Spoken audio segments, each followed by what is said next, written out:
Hare Krishna. ISKCON Shri Radha Govinda ಮಂದಿರ ಮಂಗಳೂರು ಆಯೋಜಿಸಿದಂತ ಭಗವದ್ಗೀತೆ ಯಥಾರೂಪ ಆಳವಾದ ಅಧ್ಯಯನದ ತರಗತಿಗೆ ತಮ್ಮೆಲ್ಲರಿಗೂ ಕೂಡ ಸ್ವಾಗತ. ಇಂದಿನ ತರಗತಿಯನ್ನು ನಾವು ಪ್ರಣಾಮ ಮಂತ್ರದೊಂದಿಗೆ ಪ್ರಾರಂಭ ಮಾಡೋಣ.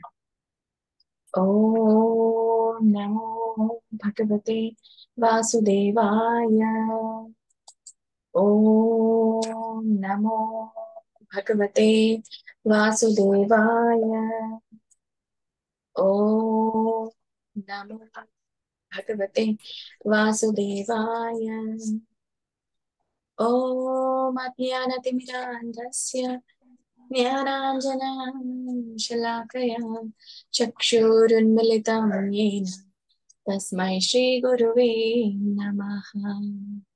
ಶ್ರೀ ಚೈತನ್ಯ ಮನೋಭೀಷ್ಟಂ ಸ್ಥಾಪಿತಂ ಯೇನ ಭೂತಲೇ ಸ್ವಯಂ ರೂಪ ಕದಾ ಮಹ್ಯಂ ದದಾತಿ ಸ್ವಪದಾಂತಿಕಂ. ವಂದೇಹಂ ಶ್ರೀ ಗುರೋಃ ಶ್ರೀಯುತಾಪದಕಮಲಂ ಶ್ರೀ ಗುರೂನ್ ವೈಷ್ಣವಾಂಶ್ಚ ಶ್ರೀರೂಪಂ ಸಾಗ್ರಜಾತಂ ಸಹಗಣ ರಘುನಾಥಾನ್ವಿತಂ ತಂ ಸಜೀವಂ ಸಾದ್ವೈತಂ ಸಾವಧೂತಂ ಪರಿಜನ ಸಹಿತಂ ಕೃಷ್ಣ ಚೈತನ್ಯ ದೇವಂ ಶ್ರೀ ರಾಧಾ ಕೃಷ್ಣ ಪಾದಾನ್ ಸಹಗಣ ಲಲಿತಾ ಶ್ರೀ ವಿಶಾಖಾನ್ವಿತಾಂಶ್ಚ. ಹೇ ಕೃಷ್ಣ ಕರುಣಾ ಸಿಂಧೋ ದೀನಬಂಧೋ ಜಗತ್ಪತೆ ಗೋಪೇಶ ಗೋಪಿಕಾ ಕಾಂತ ರಾಧಾ ಕಾಂತ ನಮೋಸ್ತುತೆ. ತಪ್ತ ಕಾಂಚನ ಗೌರಾಂಗಿ ರಾಧೆ ವೃಂದಾವನೇಶ್ವರಿ ವೃಷಭಾನುಸುತೆ ದೇವಿ ಪ್ರಣಮಾಮಿ ಹರಿಪ್ರಿಯೇ. ನಮಃ ಓಂ ವಿಷ್ಣುಪಾದಾಯ ಕೃಷ್ಣಪ್ರೇಷ್ಠಾಯ ಭೂತಲೇ ಶ್ರೀಮತೆ ಭಕ್ತಿವೇದಾಂತ ಸ್ವಾಮಿನೇ ನಾಮಿನೇ. ನಮಸ್ತೆ ಸಾರಸ್ವತೆ ದೇವಿ ಗೌರವಾಣಿ ಪ್ರಚಾರಿಣಿ ನಿರ್ವಿಶೇಷ ಶೂನ್ಯವಾದಿ ಪಾಶ್ಚಾತ್ಯ ದೇಶತಾರಿಣಿ. ಜೈ ಶ್ರೀ ಕೃಷ್ಣ ಚೈತನ್ಯ ಪ್ರಭು ನಿತ್ಯಾನಂದ ಶ್ರೀ ಅದ್ವೈತ ಗದಾಧರ ಶ್ರೀವಾಸಾದಿ ಗೌರ ಭಕ್ತ ವೃಂದ. ಹರೇ ಕೃಷ್ಣ ಕೃಷ್ಣ ಕೃಷ್ಣ ಹರೇ ಹರೇ ಹರೇ ರಾಮ ರಾಮ ರಾಮ ಹರೇ ಹರೇ. ಇಸ್ಕಾನ್ ಶ್ರೀ ರಾಧಾ ಗೋವಿಂದ ಕಿ ಜೈ. ಎಲ್ಲ ಗುರು ಪರಂಪರೆಗೂ ಜೈ. ಎಲ್ಲ ದೀಕ್ಷಾ ಗುರುಗಳಿಗೂ ಜೈ. ಎಲ್ಲ ಶಿಕ್ಷಾ ಗುರುಗಳಿಗೂ ಜೈ. ಶ್ರೀಲ ಪ್ರಭುಪಾದ ಕಿ ಜೈ. ಇಲ್ಲಿ ನೆರೆದಿರುವಂತ ಎಲ್ಲ ಭಕ್ತ ವೃಂದಕ್ಕೂ ಜೈ. ವಾಂಛಾ ಕಲ್ಪತರುಭ್ಯಶ್ಚ ಕೃಪಾ ಸಿಂಧುಭ್ಯ ಏವ ಚ ಪತಿತಾನಾಂ ಪಾವನೇಭ್ಯೋ ವೈಷ್ಣವೇಭ್ಯೋ ನಮೋ ನಮಃ. ಅನಂತ ಕೋಟಿ ವೈಷ್ಣವ ವೃಂದ ಕಿ ಜೈ. ಶ್ರೀಲ ಪ್ರಭುಪಾದ ಕಿ ಜೈ.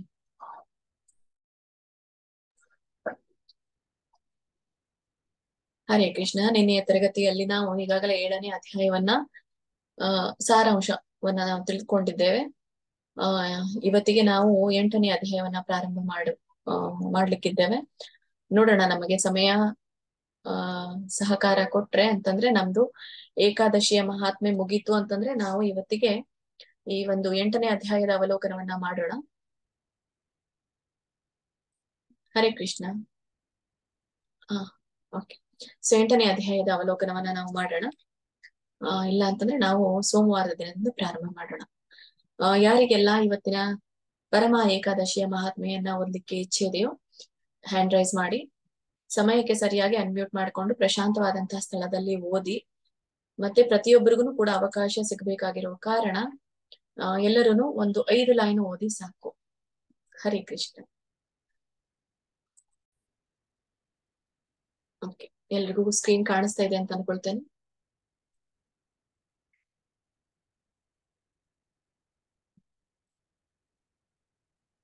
ಎಸ್, ಅನ್ಮ್ಯೂಟ್ ಮಾಡ್ಕೊಳ್ಳಿ.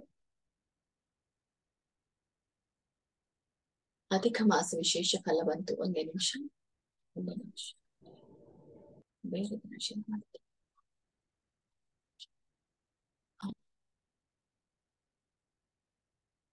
ಅನ್ಮ್ಯೂಟ್ ಮಾಡ್ಕೊಳ್ಳಿ ಮಾತಾಜಿ. ಹರೇ ಕೃಷ್ಣ. ಪುರುಷೋತ್ತಮ ಮಾಸ ಕಮಲಾ ಅಧಿಕೃಷ್ಣ ಪಕ್ಷ ಪರಮ ಏಕಾದಶಿ. ಯುಧಿಷ್ಠರನು ಕೇಳುತ್ತಾನೆ, ಹೇ ಜಗನ್ನಾರಾಯಣ ಶ್ರೀಕೃಷ್ಣ, ಅಧಿಕ ಮಾಸದ ಕೃಷ್ಣ ಪಕ್ಷದಲ್ಲಿ ಏಕಾದಶಿಯ ಹೆಸರೇನು? ಅದರ ವ್ರತದ ವಿಧಾನವು ಹೇಗೆ ಇರುತ್ತದೆ? ಇದೆಲ್ಲವೂ ನನಗೆ ನೀನೇ ಹೇಳು. ಶ್ರೀಕೃಷ್ಣನು ಅನ್ನುತ್ತಾನೆ, ಯುಧಿಷ್ಠಿರ, ಅಧಿಕ ತಿಂಗಳಲ್ಲಿ ಕೃಷ್ಣ ಪಕ್ಷದಲ್ಲಿ ಏಕಾದಶಿಗೆ ಪರಮ ಏಕಾದಶಿ ಅನ್ನುತ್ತಾರೆ. ಈ ಏಕಾದಶಿ ಪವಿತ್ರ ಮತ್ತು ಪಾಪನಾಶಕವಿರುವುದು. ಅದು ಸ್ತ್ರೀಯರಿಗೂ ಪುರುಷರಿಗೂ ಐಶ್ವರ್ಯ ಮತ್ತು ಮುಕ್ತಿ ಕೊಡುವಂಥದ್ದು. ಇದಕ್ಕೂ ಮೊದಲು ಹೇಳಿದ ಅಧಿಕ ತಿಂಗಳಲ್ಲಿಯ ಶುಕ್ಲ ಪಕ್ಷ ಏಕಾದಶಿಯ ವಿಧಿಯಂತೆ ಈ ಏಕಾದಶಿಯ ವ್ರತ ಮಾಡಬೇಕು. ಈ ಏಕಾದಶಿಯ ದಿವಸ ಮತ್ತೆ ಸ್ವಲ್ಪ ಮೇಲೆ ಮಾಡ್ಬೇಕು. ಮಾತಾಜಿ ಧನ್ಯವಾದಗಳು. ಎಲ್ಲರಿಗೂ ಕೂಡ ಅವಕಾಶ ಸಿಗ್ಲಿ.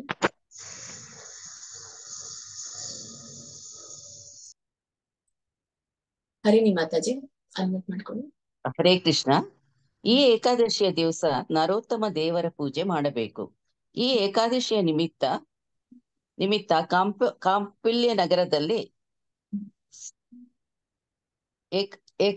ಕಾಂಪಿಲ್ಯ ನಗರದಲ್ಲಿ ನಡೆದಂತಹ ಕಥೆಯು ಕೇಳು. ನಾನು ಇದನ್ನು ಋಷಿಗಳ ಸಮೂಹದಲ್ಲಿ ಕುಳಿತು ಕೇಳಿರುವೆನು. ಪೂರ್ವ ಕಾಲದಲ್ಲಿ ಸುಮೇಧ ಎಂಬ ಹೆಸರಿನ ಧರ್ಮಶೀಲನು ಮತ್ತು ಶ್ರೇಷ್ಠನೂ ಆದ ಬ್ರಾಹ್ಮಣನು ಇದ್ದನು. ಅವನ ಪತ್ನಿಯ ಹೆಸರು ಪವಿತ್ರ. ಅವಳು ಪತಿವ್ರತ ಎಂದು ಪ್ರಸಿದ್ಧಳಾಗಿದ್ದಳು. ಒಂದು ದಿನ ಆ ಬ್ರಾಹ್ಮಣನು ಯಾವುದೋ ಕರ್ಮದಿಂದ ದರಿದ್ರನಾದನು. ಅವನ ಹತ್ತರ ಧನ ಧಾನ್ಯವೇನೋ ಉಳಿಯಲಿಲ್ಲ. ಅವನು ಎಲ್ಲಾ ಕಡೆಯಲ್ಲಿ ಬೇಡಿಕೊಂಡರೂ ಯಾರು ಭಿಕ್ಷೆ ಹಾಕಲಿಲ್ಲ. ಹರೇ ಕೃಷ್ಣ ಮಾತಾಜಿ. ಹರೇ ಕೃಷ್ಣ.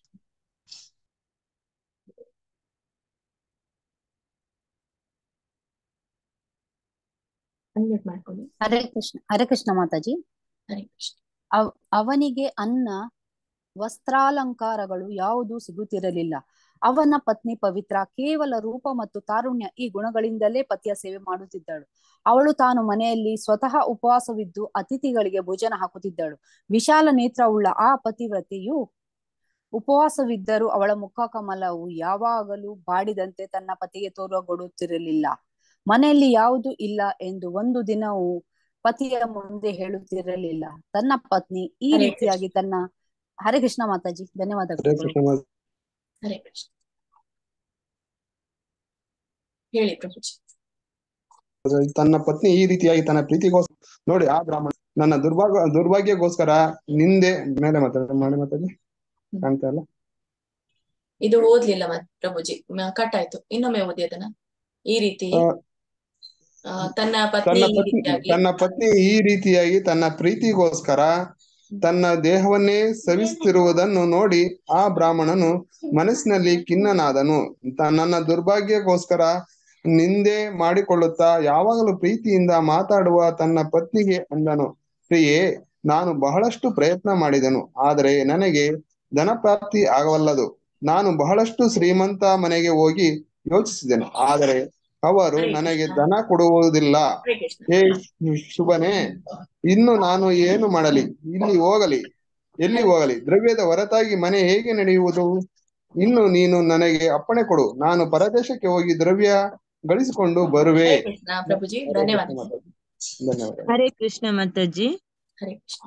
ನನ್ನ ದೈವದಲ್ಲಿ ಪರದೇಶದಲ್ಲಿಯೇ ಅನ್ನ ದೊರೆಯುವುದಿರಬೇಕು. ದುಡಿಯದ ವಿನಃ ಯಾವುದೂ ಸಾಧ್ಯವಿಲ್ಲ. ದೈವದ ಮೇಲೆ ಭರವಸೆ ಇಟ್ಟುಕೊಂಡರೆ ಏನು ಸಿಗುವುದು? ಆದ ಕಾರಣ ಬುದ್ಧಿವಂತ ಜನರು ಉದ್ಯೋಗ ಮಾಡಲು ಪ್ರಶಂಸೆ ಮಾಡುತ್ತಾರೆ. ತನ್ನ ಪತಿಯ ಮಾತು ಕೇಳಿ ಆ ಬುದ್ಧಿವಂತ ಸ್ತ್ರೀಯ ಕಣ್ಣಿನಿಂದ ಅಶ್ರುಗಳ ಧಾರೆ ಹರಿಯಹತ್ತಿತು. ಅವಳು ಕೈ ಮುಗಿದು ನಮ್ರತನದಿಂದ ಶಿರಬಾಗಿಸಿ ಪತಿಗೆ ಅಂದಳು, ನಿಮ್ಮಂತ ಹರೇ ಕೃಷ್ಣ. ನಿಮ್ಮಂತ ತಿಳುವಳಿಕೆ ಉಳ್ಳವರು ಬೇರೆ ಯಾವ ಪುರುಷರು ಇಲ್ಲ. ಆದರೆ ನಾನು ನಿಮ್ಮ ಆಜ್ಞೆಯಿಂದಲೇ ನಾನು ಸ್ವಲ್ಪ ಮಾತನಾಡುವೆ. ಕಾರಣ ಹಿತ ಬಯಸುವವರು ಸ್ಪಷ್ಟ ಮಾತನಾಡಲೇಬೇಕು. ಕಾರಣ ಅದು ಕೆಟ್ಟದ್ದೇ ಇರಲಿ ಒಳ್ಳೆಯದಿರಲಿ, ಈ ಪೃಥ್ವಿಯ ಮೇಲೆ ಎಲ್ಲಿ ಹೋದರೂ ನಮ್ಮ ಪೂರ್ವ ಜನ್ಮದಲ್ಲಿನ ಭಾಗ್ಯದಿಂದ ಏನು ಸಿಗುವುದೋ ಅಷ್ಟೇ. ಹರೇ ಕೃಷ್ಣ.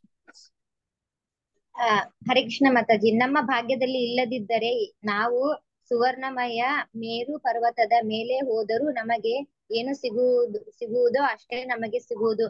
ನಮ್ಮ ಭಾಗ್ಯದಲ್ಲಿ ಇಲ್ಲದಿದ್ದರೆ ನಾವು ಸುವರ್ಣಮಯ ಮೇರು ಪರ್ವತದ ಮೇಲೆ ಹೋದರೂ ನಮಗೆ ಏನು ಸಿಗುವುದಿಲ್ಲ. ಪೂರ್ವ ಜನ್ಮದಲ್ಲಿ ಗಳಿಸಿದ ವಿದ್ಯೆಯು ಧನ ದೌಲತ್ತು ಭೂಮಿಯು ಈ ಜನ್ಮದಲ್ಲಿ ನಮಗೆ ದೊರೆಯಲಾರದು. ಬ್ರಹ್ಮದೇವರು ನಮ್ಮ ಹಣೆ ಬರಹದಲ್ಲಿ ಬರೆದಂತೆ ಮನುಷ್ಯನಿಗೆ ಸಿಗುತ್ತದೆ. ನಮ್ಮ ಭಾಗ್ಯದಲ್ಲಿ ಇರದಿದ್ದರೆ ಈ ಪೃಥ್ವಿಯ ಮೇಲೆ ಎಲ್ಲಿ ಹೋದರೂ ನಮಗೆ ಏನೂ ಸಿಗಲಾರದು. ಏ ಶ್ರೇಷ್ಠವಾದ ಬ್ರಾಹ್ಮಣನೇ, ನಮ್ಮ ಪೂರ್ವ ಜನ್ಮದಲ್ಲಿ ನೀನು ಮತ್ತು ನಾನು ಸತ್ಕರ್ಮದಿಂದ ಗಳಿಸಿದ ಧನವನ್ನು ದಾನ ಮಾಡಿರಲಿಕ್ಕಿಲ್ಲ. ನಾವು ಈ ದೇಶದಲ್ಲಿ ಅಥವಾ ಪರದೇಶದಲ್ಲಿ ಇದ್ದರೂ ಪೂರ್ವ ಜನ್ಮದಲ್ಲಿ ಯಾವ ದಾನ ಮಾಡಿರುವವೋ ಅದೇ ನಮಗೆ ಪ್ರಾಪ್ತವಾಗುವುದು. ನಾವು ಹಿಂದಕ್ಕೆ ದಾನ ಕೊಡದಿದ್ದರೆ ಆ ಪರಮ ದಯಾಳುವಾದ ಭಗವಂತನನ್ನು ಅನ್ನದ ವಿನಃ ಬೇರೆ ಏನನ್ನೂ ಕೊಡಲಾರ. ಹರೇ ಕೃಷ್ಣ. ಹರೇ ಕೃಷ್ಣ ಮಾತಾಜಿ. ಆದ್ದರಿಂದ ಹೇ ಶ್ರೇಷ್ಠ ಬ್ರಾಹ್ಮಣನೇ, ಪರದೇಶಕ್ಕೆ ಯಾಕೆ ಹೋಗಬೇಕು? ನಾವು ಇಲ್ಲಿಯೇ ಇರೋಣ. ನಾನು ನಿಮ್ಮನ್ನು ಅಗಲಿ ಒಂದು ಕ್ಷಣ ಇರಲಾರೆ. ಪತಿ ಇಲ್ಲದಿದ್ದರೆ ತಂದೆ ತಾಯಿ ಬಂಧು ಬಳಗ ಅತ್ತೆ ಮಾವಂದಿರು ಮತ್ತು ಆಪ್ತೇಷ್ಟರು ಯಾರು ಸ್ತ್ರೀಯರನ್ನು ಕೇಳುವುದಿಲ್ಲ. ಅಂದ ಮೇಲೆ ಬೇರೆ ಜನರು ಹೇಗೆ ಕೇಳಿಯಾರು? ಯಾವ ಸ್ತ್ರೀಯ ಗಂಡನು ಅವಳನ್ನು ಬಿಟ್ಟು ಪರದೇಶಕ್ಕೆ ಹೋಗಿರುವನೋ ಆ ಹೆಂಗಸನ್ನು ಎಲ್ಲರೂ ನಿಂದೆ ಮಾಡುವರು, ಅವಳಿಗೆ ಅಭಾಗಿನಿ ಎನ್ನುತ್ತಾರೆ. ಹರೇ ಕೃಷ್ಣ. ಹರೇ ಕೃಷ್ಣ ಮಾತಾಜಿ. ಆದ್ದರಿಂದ ನೀವು ಪರದೇಶಕ್ಕೆ ಹೋಗಬೇಡಿರಿ, ಇಲ್ಲಿಯೇ ಇರೋಣ. ಯಾವ ಪರಿಸ್ಥಿತಿ ಎಲ್ಲಿದ್ದರೂ ನಾವು ಆನಂದವಾಗಿ ಸುಖದಿಂದ ಇರೋಣ. ನಮ್ಮ ದೈವದಿಂದ ಇದ್ದರೆ ನಮ್ಮ ಮನಸ್ಸಿನ ಇಚ್ಛೆಗಳು ಇಲ್ಲಿಯೇ ಪೂರ್ಣವಾಗುತ್ತದೆ. ಹೆಂಡತಿಯ ಆ ಮಾತನ್ನು ಕೇಳಿ ಆ ಜಾಣ ಬ್ರಾಹ್ಮಣನು ಪರದೇಶಕ್ಕೆ ಹೋಗದೆ ಹರೇ ಕೃಷ್ಣ ಮಾತಾಜಿ. ಯಾವ ಪರಿಸ್ಥಿತಿಯಲ್ಲಿದ್ದರೂ ನಾವು ಆನಂದವಾಗಿ ಸುಖದಿಂದ ಇರೋಣ. ನಮ್ಮ ದೈವದಲ್ಲಿ ಇದ್ದರೆ ನಮ್ಮ ಮನಸ್ಸಿನ ಇಚ್ಛೆಗಳು ಇಲ್ಲಿಯೇ ಪೂರ್ಣವಾಗುತ್ತದೆ. ತನ್ನ ಹೆಂಡತಿ ಈ ಮಾತು ಕೇಳಿ ಆ ಜಾಣ ಬ್ರಾಹ್ಮಣನು ಪರದೇಶಕ್ಕೆ ಹೋಗದೆ ಅಲ್ಲಿಯೇ ನಿಂತುಕೊಂಡನು. ಹರೇ ಕೃಷ್ಣ ಮಾತಾಜಿ, ಧನ್ಯವಾದ. ಹರೇ ಕೃಷ್ಣ. ಎಲ್ಲಿ ನಿಂತಿದೆ ಮಾತಾಜಿ? ನಿಂತುಕೊಂಡು ಅಷ್ಟರಲ್ಲಿಯೇ ಇಲ್ಲಿಂದ ಅಲ್ಲಿಯೇ ನಿಂತುಕೊಂಡನು. ಅಷ್ಟರಲ್ಲಿಯೇ ಮುನಿಶ್ರೇಷ್ಠ ಕೌಂಡಿನ್ಯ ಋಷಿಗಳು ಅಲ್ಲಿಗೆ ಬಂದರು. ಅವರನ್ನು ಕೊಂಡ ಆ ಬ್ರಾಹ್ಮಣನಿಗೆ ಬಹಳ ಆನಂದವಾಯಿತು. ಅವನು ತನ್ನ ಪತಿ ಸಮೇತವಾಗಿ ಕೌಂಡಿನ್ಯ ಮುನಿಗಳಿಗೆ ಸಾಷ್ಟಾಂಗ ನಮಸ್ಕಾರ ಹಾಕಿದನು. ಆ ಬ್ರಾಹ್ಮಣನು ಋಷಿಗಳಿಗೆ ಅನ್ನುತ್ತಾನೆ, ನನ್ನ ಭಾಗ್ಯವು ದೊಡ್ಡದು ಎಂದೇ ನನಗೆ ನಿಮ್ಮ ದರ್ಶನವಾಯಿತು. ನಾನು ಧನ್ಯನಾದೆ. ನಿಮ್ಮ ದರ್ಶನ ಮಾತ್ರದಿಂದ ನನ್ನ ಜೀವನವು ಸಫಲವಾಯಿತು ಎನ್ನಿಸುತ್ತದೆ. ಹರೇ ಕೃಷ್ಣ. ಹರೇ ಕೃಷ್ಣ ಮಾತಾಜಿ. ಅನಂತರ ಆ ಸುಮೇಧ ಬ್ರಾಹ್ಮಣನು ಆ ಋಷಿಗಳ ಪೂಜೆ ಮಾಡಿ ಭೋಜನ ಮಾಡಿಸಿದನು. ಭೋಜನವಾದ ನಂತರ ಆ ಪತಿವ್ರತೆಯ ಕೇಳಿದಳು, ಹೇ ಶ್ರೇಷ್ಠವಾದ ಋಷಿಗಳೇ, ನಮ್ಮ ದರಿದ್ರವು ಹೋಗುವಂತೆ ಯಾವುದಾದರೊಂದು ಉಪಾಯ ಹೇಳಿರಿ. ನಮ್ಮಂತ ಸಂಸಾರಿ ಮನುಷ್ಯರಿಗೆ ವಿದ್ಯೆ ಮತ್ತು ಧನದಾನದ ಹೊರತಾಗಿ ಬೇರೆ ಯಾವ ಉಪಾಯದಿಂದ ಸಿಗಬಹುದು?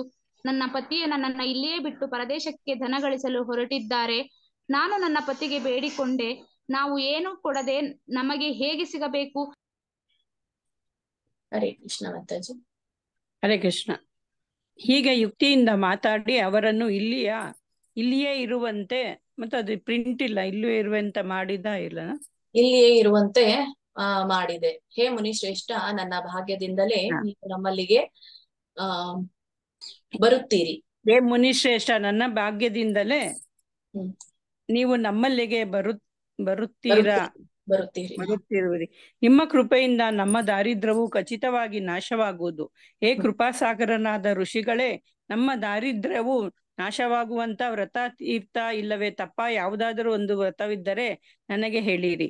ಆ ಪ್ರತಿವ್ರತೆಯಾದ ಬ್ರಾಹ್ಮಣ ಪತ್ನಿಯ ಮಾತು ಕೇಳಿ ಕೌಂಡಿನ್ಯ ಋಷಿಗೆ ಸಂತೋಷವಾಗಿ ಮನದಲ್ಲಿ ವಿಚಾರ ಮಾಡಿದರು.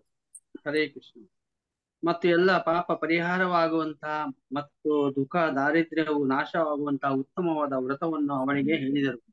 ಕೌಂಡಿನ್ಯ ಋಷಿಗಳು ಅವಳಿಗೆ ಅನ್ನುತ್ತಾರೆ, ಅಧಿಕ ಮಾಸದಲ್ಲಿ ಕೃಷ್ಣ ಪಕ್ಷದಲ್ಲಿ ಪರಮ ಎಂಬ ಹೆಸರಿನ ಏಕಾದಶಿ ಇರುವುದು. ಆ ಹರೇ ಏಕಾದಶಿ ಕೃಷ್ಣ ಪ್ರಭುಜಿ, ಧನ್ಯವಾದಗಳು. ಸ್ವಲ್ಪ ಇದೆ, ಇನ್ನೊಂದು ಹೇಳಿ. ಹರೇ ಕೃಷ್ಣ. ಸುಮಂಗಲ ಮಾತಾಜಿ ನಮಸ್ತೆ. ಒಂದ್ ನಿಮಿಷ ಮಾತಾಜಿ, ಪೋಸ್ಟ್ ಮಾಡ್ತೇನೆ. ನೆಕ್ಸ್ಟ್ ಮಾತಾಜಿ. ಹರೇ ಹರೇ ಕೃಷ್ಣ. ಕೃಷ್ಣ ಮಾತಾಜಿ ನಮಸ್ತೆ.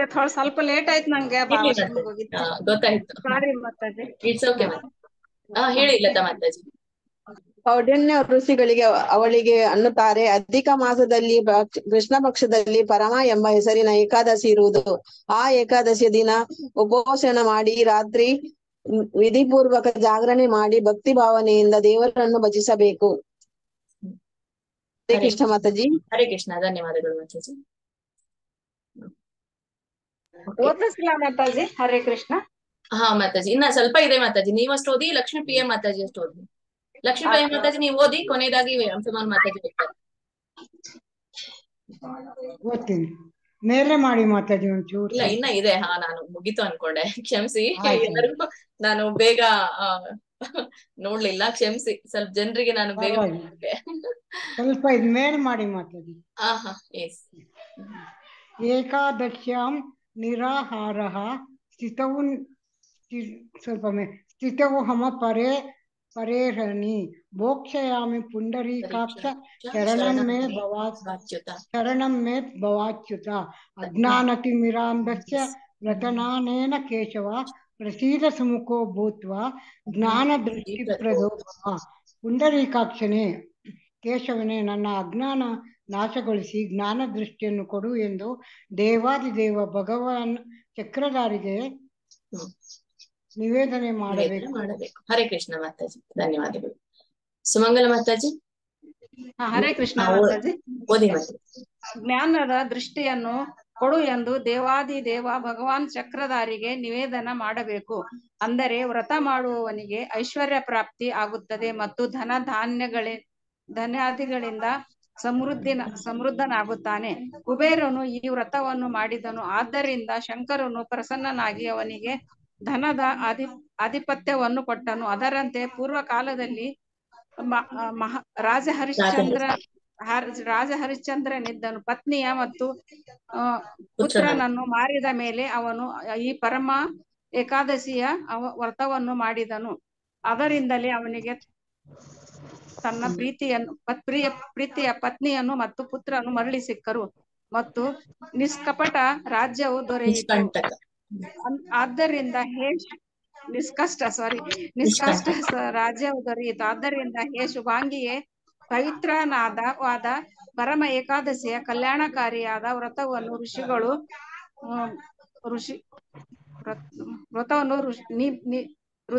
ನೀ ಭಕ್ತಿ ಭಾವದಿಂದ ವಿಧಿಪೂರ್ವಕವಾಗಿ ಮಾಡು. ಹೀಗೆ ಹೇಳಿ ಕೌಂಡಿನ್ಯ ಋಷಿಗಳು ಪವಿತ್ರಾಳಿಗೆ ವ್ರತದ ವಿಧಾನವನ್ನು ಹೇಳಿದರು ಮತ್ತು ಆ ಸುಮೇಧ ಬ್ರಾಹ್ಮಣನಿಗೆ ಪಂಚರಾತ್ರ ವ್ರತದ ವಿಧಿಯನ್ನು ಹೇಳಿದರು. ಅಧಿಕ ಮಾಸದಲ್ಲಿ ಪಂಚತತ್ರ ವ್ರತ ಮಾಡಿದರೆ ಐಶ್ವರ್ಯ ಪ್ರಾಪ್ತವಾಗುತ್ತದೆ. ಹರೇ ಕೃಷ್ಣ ಮಾತಾಜಿ, ನೀವು ಸ್ವಲ್ಪ ಓದಿ. ಎಸ್ ಮಾತಾಜಿ, ನಾನು ಕೊನೆಗೆ ಓದ್ತೇನೆ ಮಾತಾಜಿ. ಓದಿ ಬಿಡಿ. ಮತ್ತು ಮುಕ್ತಿ ದೊರೆಯುತ್ತದೆ. ಪರಮ ಏಕಾದಶಿಯ ದಿನ ಬೆಳಗ್ಗೆ ಎದ್ದು ಸ್ನಾನ ಮಾಡಿ ದಿನದ ಕಾರ್ಯಗಳನ್ನು ಮುಗಿಸಿ ಪಂಚರಾತ್ರ ವ್ರತ ಸಂಕಲ್ಪ ಮಾಡಬೇಕು. ಈ ಪಂಚರಾತ್ರ ವ್ರತದಲ್ಲಿ 5 ದಿನ ಬೆಳಗ್ಗೆ ಎದ್ದು ಸ್ನಾನ ಮಾಡಿ ಮನುಷ್ಯ ಉಪವಾಸ ಮಾಡುತ್ತಾನೋ ಅವನ ತಂದೆ ತಾಯಿ ಮತ್ತು ಪತ್ನಿ ಸಮೇತವಾಗಿ ವಿಷ್ಣು ಲೋಕಕ್ಕೆ ಹೋಗುತ್ತಾನೆ. ಈ ಏಕಾದಶಿಯಿಂದ ಅಮಾವಾಸ್ಯೆಯವರೆಗೆ 5 ದಿನ ಒಂದು ವೇಳೆ ಊಟ ಮಾಡುತ್ತಾನೋ ಅವನು ಎಲ್ಲಾ ಪಾಪಗಳಿಂದ ಮುಕ್ತನಾಗಿ ಸ್ವರ್ಗಕ್ಕೆ ಹೋಗುತ್ತಾನೆ. ಅಲ್ಲಿಯೂ ಅವನಿಗೆ ಮಾನ ಮರ್ಯಾದೆ ಸಿಗುತ್ತದೆ. ಯಾರು ಬೆಳಗ್ಗೆ ಎದ್ದು ಸ್ನಾನ ಮಾಡಿ ಈ 5 ದಿನ ಬ್ರಾಹ್ಮಣನಿಗೆ ಭೋಜನ ಹಾಕುತ್ತಾನೋ ಅವನು ದೇವ, ದೈತ್ಯ ಮತ್ತು ಮನುಷ್ಯರ ಸಹ ಎಲ್ಲಾ ವಿಶ್ವಕ್ಕೆ ಭೋಜನ ಮಾಡಿಸಿದಂತೆ ಆಗುತ್ತದೆ. ಈ 5 ದಿನದಲ್ಲಿ ಹರೇ ಕೃಷ್ಣ ಮಾತಾಜಿ, ಧನ್ಯವಾದ. ಈ 5 ದಿನಗಳಲ್ಲಿ ಯಾವ ಮನುಷ್ಯ ಪರಿಶುದ್ಧವಾದ ನೀರಿನಿಂದ ತುಂಬಿದ ಕುಂಭವನ್ನು ದಿನಾಲು ಬ್ರಾಹ್ಮಣನಿಗೆ ಕೊಡುತ್ತಾನೋ ಅವನು ಎಲ್ಲಾ ಚರಾಚರವಾದ ಬ್ರಹ್ಮಾಂಡವೇ ದಾನ ಕೊಟ್ಟಂತೆ ಆಗುತ್ತದೆ. ಎಲೈ ಪವಿತ್ರಳೆ, ಈ ಪಂಚರಾತ್ರ ವ್ರತದಲ್ಲಿ ಯಾವ ಮನುಷ್ಯನು ವಿದ್ವಾನ್ ಬ್ರಾಹ್ಮಣನಿಗೆ ಶಿಲಾಪಾತ್ರ ದಾನ ಮಾಡುತ್ತಾನೋ ಆ ಮನುಷ್ಯನು ಆ ಶಿಲಾಪಾತ್ರದಲ್ಲಿ ಎಷ್ಟು ಎಳ್ಳು ಇರುತ್ತವೆಯೋ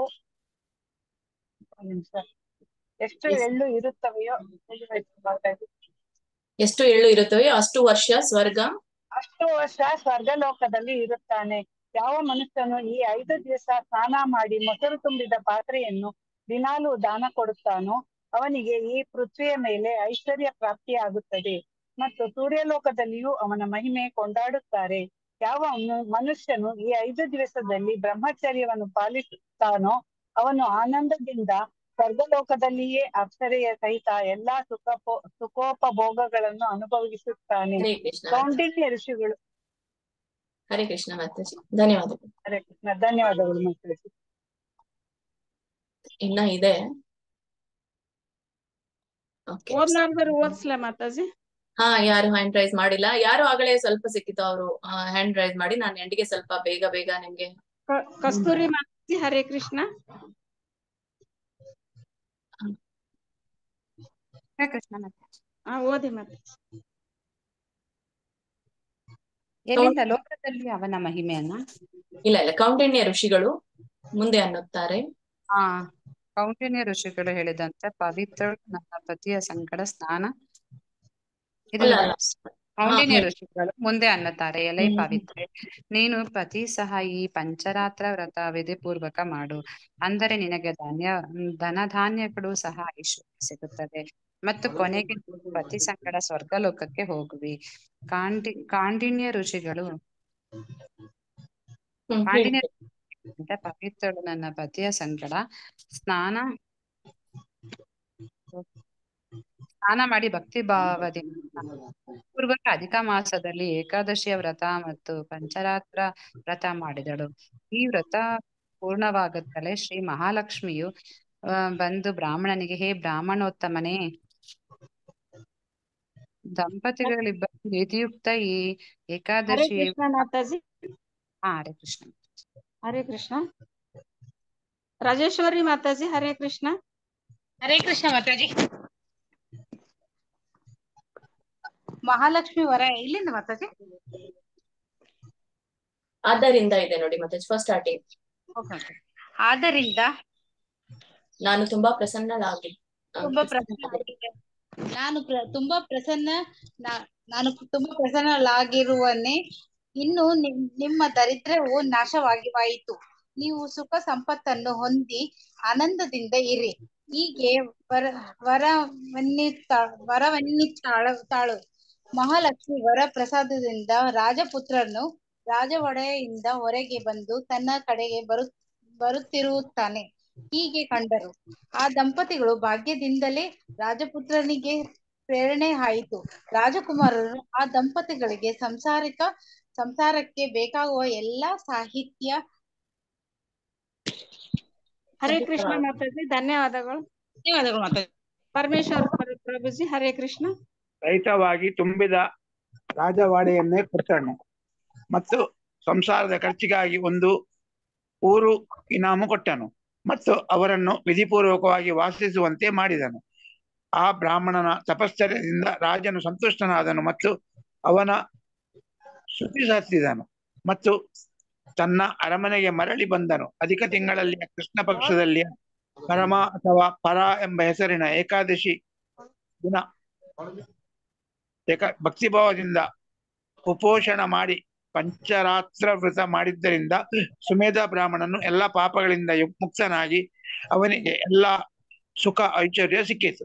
ಅವನು ಪತಿ ಸಮೇತವಾಗಿ ಏಲೋಕದಲ್ಲಿಯ ಎಲ್ಲಾ ಸುಖವನ್ನು ಅನುಭವಿಸಿ ಕೊನೆಗೆ ವೈಕುಂಠ ಲೋಕಕ್ಕೆ ಹೋದನು.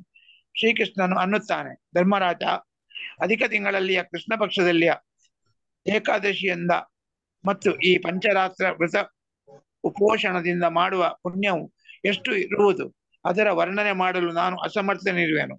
ಆದರೂ ಸ್ವಲ್ಪದರಲ್ಲಿಯೇ ಹೇಳುತ್ತೇನೆ, ಕೇಳು.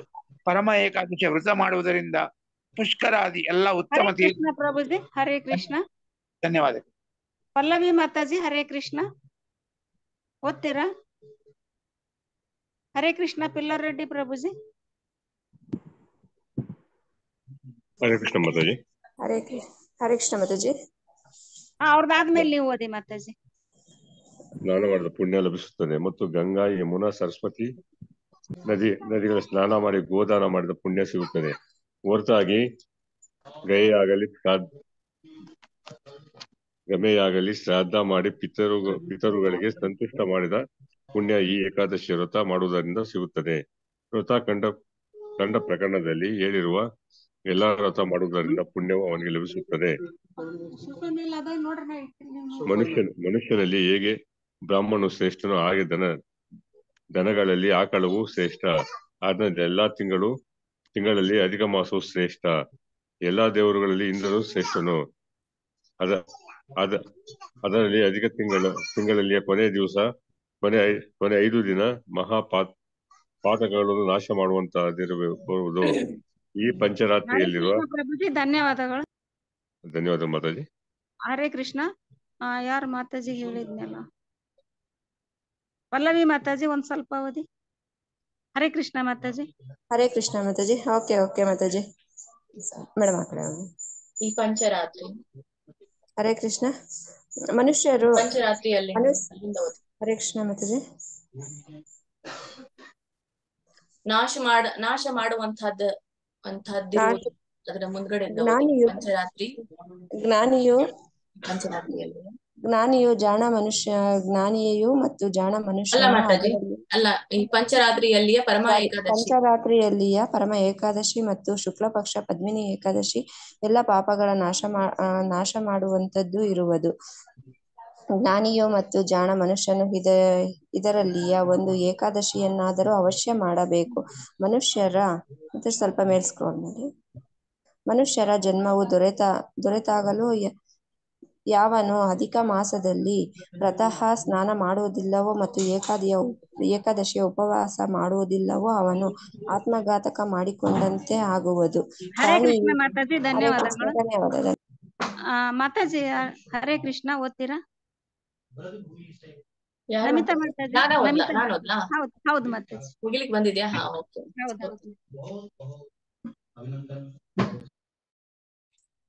ಓಕೆ. ಆತ್ಮಘಾತಕ ಮಾಡಿಕೊಂಡಂತೆ ಆಗುವುದು. ಪ್ರಾಣಿಯು 84 ಲಕ್ಷ ಯೋನಿಗಳಲ್ಲಿ ತಿರುಗಿ ಪೂರ್ವ ಜನ್ಮದ ಪುಣ್ಯದಿಂದ ಅವನಿಗೆ ದುರ್ಲಭವಾದ ಮನುಷ್ಯ ಜನ್ಮವು ದೊರೆಯುತ್ತದೆ. ಅಂತಹ ದುರ್ಲಭವಾದ ಮನುಷ್ಯ ಜನ್ಮದಲ್ಲಿ ಪರಮಾ ಏಕಾದಶಿಯು ಕಲ್ಯಾಣಕಾರಕ ವ್ರತ ಅವಶ್ಯ ಮಾಡಬೇಕು. ಶ್ರೀಕೃಷ್ಣನು ಅನ್ನುತ್ತಾನೆ, ಧರ್ಮರಾಜ, ನೀನು ಕೇಳಿದೆ ಎಂದು ನಾನು ಪರಮಾ ಏಕಾದಶಿಯ ಮಹಾತ್ಮೆಯನ್ನು ನಿನಗೆ ಹೇಳಿದೆ. ಈ ಪೃಥ್ವಿಯ ಮೇಲೆ ಅಧಿಕ ಮಾಸವನ್ನು ಯಾವ ಜನರು ಭಕ್ತಿ ಭಾವದಿಂದ ಮತ್ತು ವಿಧಿಪೂರ್ವಕ ಪರಮಾ ಏಕಾದಶಿಯ ವ್ರತ ಮಾಡುತ್ತಾರೋ ಅವರು ಸ್ವರ್ಗದಲ್ಲಿ ಇವನಂತೆ ಐಶ್ವರ್ಯ ಭೋಗಿಸುತ್ತಾರೆ, ಸುಮೇಧನಂತೆ ಐಶ್ವರ್ಯ ಭೋಗಿಸುತ್ತಾರೆ. ಅನಂತರ ತ್ರಿಭುವನದಲ್ಲಿ ವಂದನೀಯವಾದ ವೈಕುಂಠಕ್ಕೆ ಹೋಗುತ್ತಾರೆ. ಆದ ಕಾರಣ ಎಲೆ ಧರ್ಮರಾಜ, ನೀನು ಈ ಪರಮಾ ಏಕಾದಶಿಯ ಶುಭ ವ್ರತವನ್ನ ನೀನು ಮಾಡು. ಈ ಪರಮಾ ಏಕಾದಶಿಯ ವ್ರತ ಮಹಾತ್ಮ್ಯ ಓದುವುದರಿಂದ ಅಥವಾ ಕೇಳುವುದರಿಂದ 1000 ಗೋದಾನ ಮಾಡಿದ ಪುಣ್ಯ ಲಭಿಸುತ್ತದೆ. ಈ ಅಧಿಕ ಮಾಸ ಪರಮ ಅಂದರೆ ಪರ ಏಕಾದಶಿ ಮಹಾತ್ಮ್ಯ ಸಂಪೂರ್ಣ. ಶ್ರೀಕೃಷ್ಣಾರ್ಪಣಮಸ್ತು. ಹರೇ ಕೃಷ್ಣ. ಇಲ್ಲಿಗೆ ಇದು 26 ಅಂದ್ರೆ ಒಟ್ಟಾರೆ 24 ಏಕಾದಶಿ ಬರುತ್ತೆ. ಅಧಿಕ ಮಾಸದ 2 ತಗೊಳ್ತಾರೆ ಏಕಾದಶಿಯನ್ನ, 25 ಮತ್ತೆ 26. ಹರೇ ಕೃಷ್ಣ. ತಿಳ್ಕೊಳ್ಳೋಣ ಈ ಏಕಾದಶಿಯ ವಿಶೇಷವನ್ನ. ಎಲ್ರು ಕೂಡ ಓದಿದ್ದೀರಾ, ಈಗಾಗ್ಲೇ ಗೊತ್ತಾಗಿರ್ಬೋದು ಎಲ್ರಿಗೆ. ಇನ್ನೊಂಚೂರು ಇದರ ಒಂದು ಕಥೆಯನ್ನ ನಾವು ತಿಳಿದುಕೊಳ್ಳೋಣ ಏನಿದೆ ಅಂತ. ಈ ಅಧಿಕ ಮಾಸದಲ್ಲಿ 2 ಏಕಾದಶಿಗಳು ಬರುತ್ತೆ.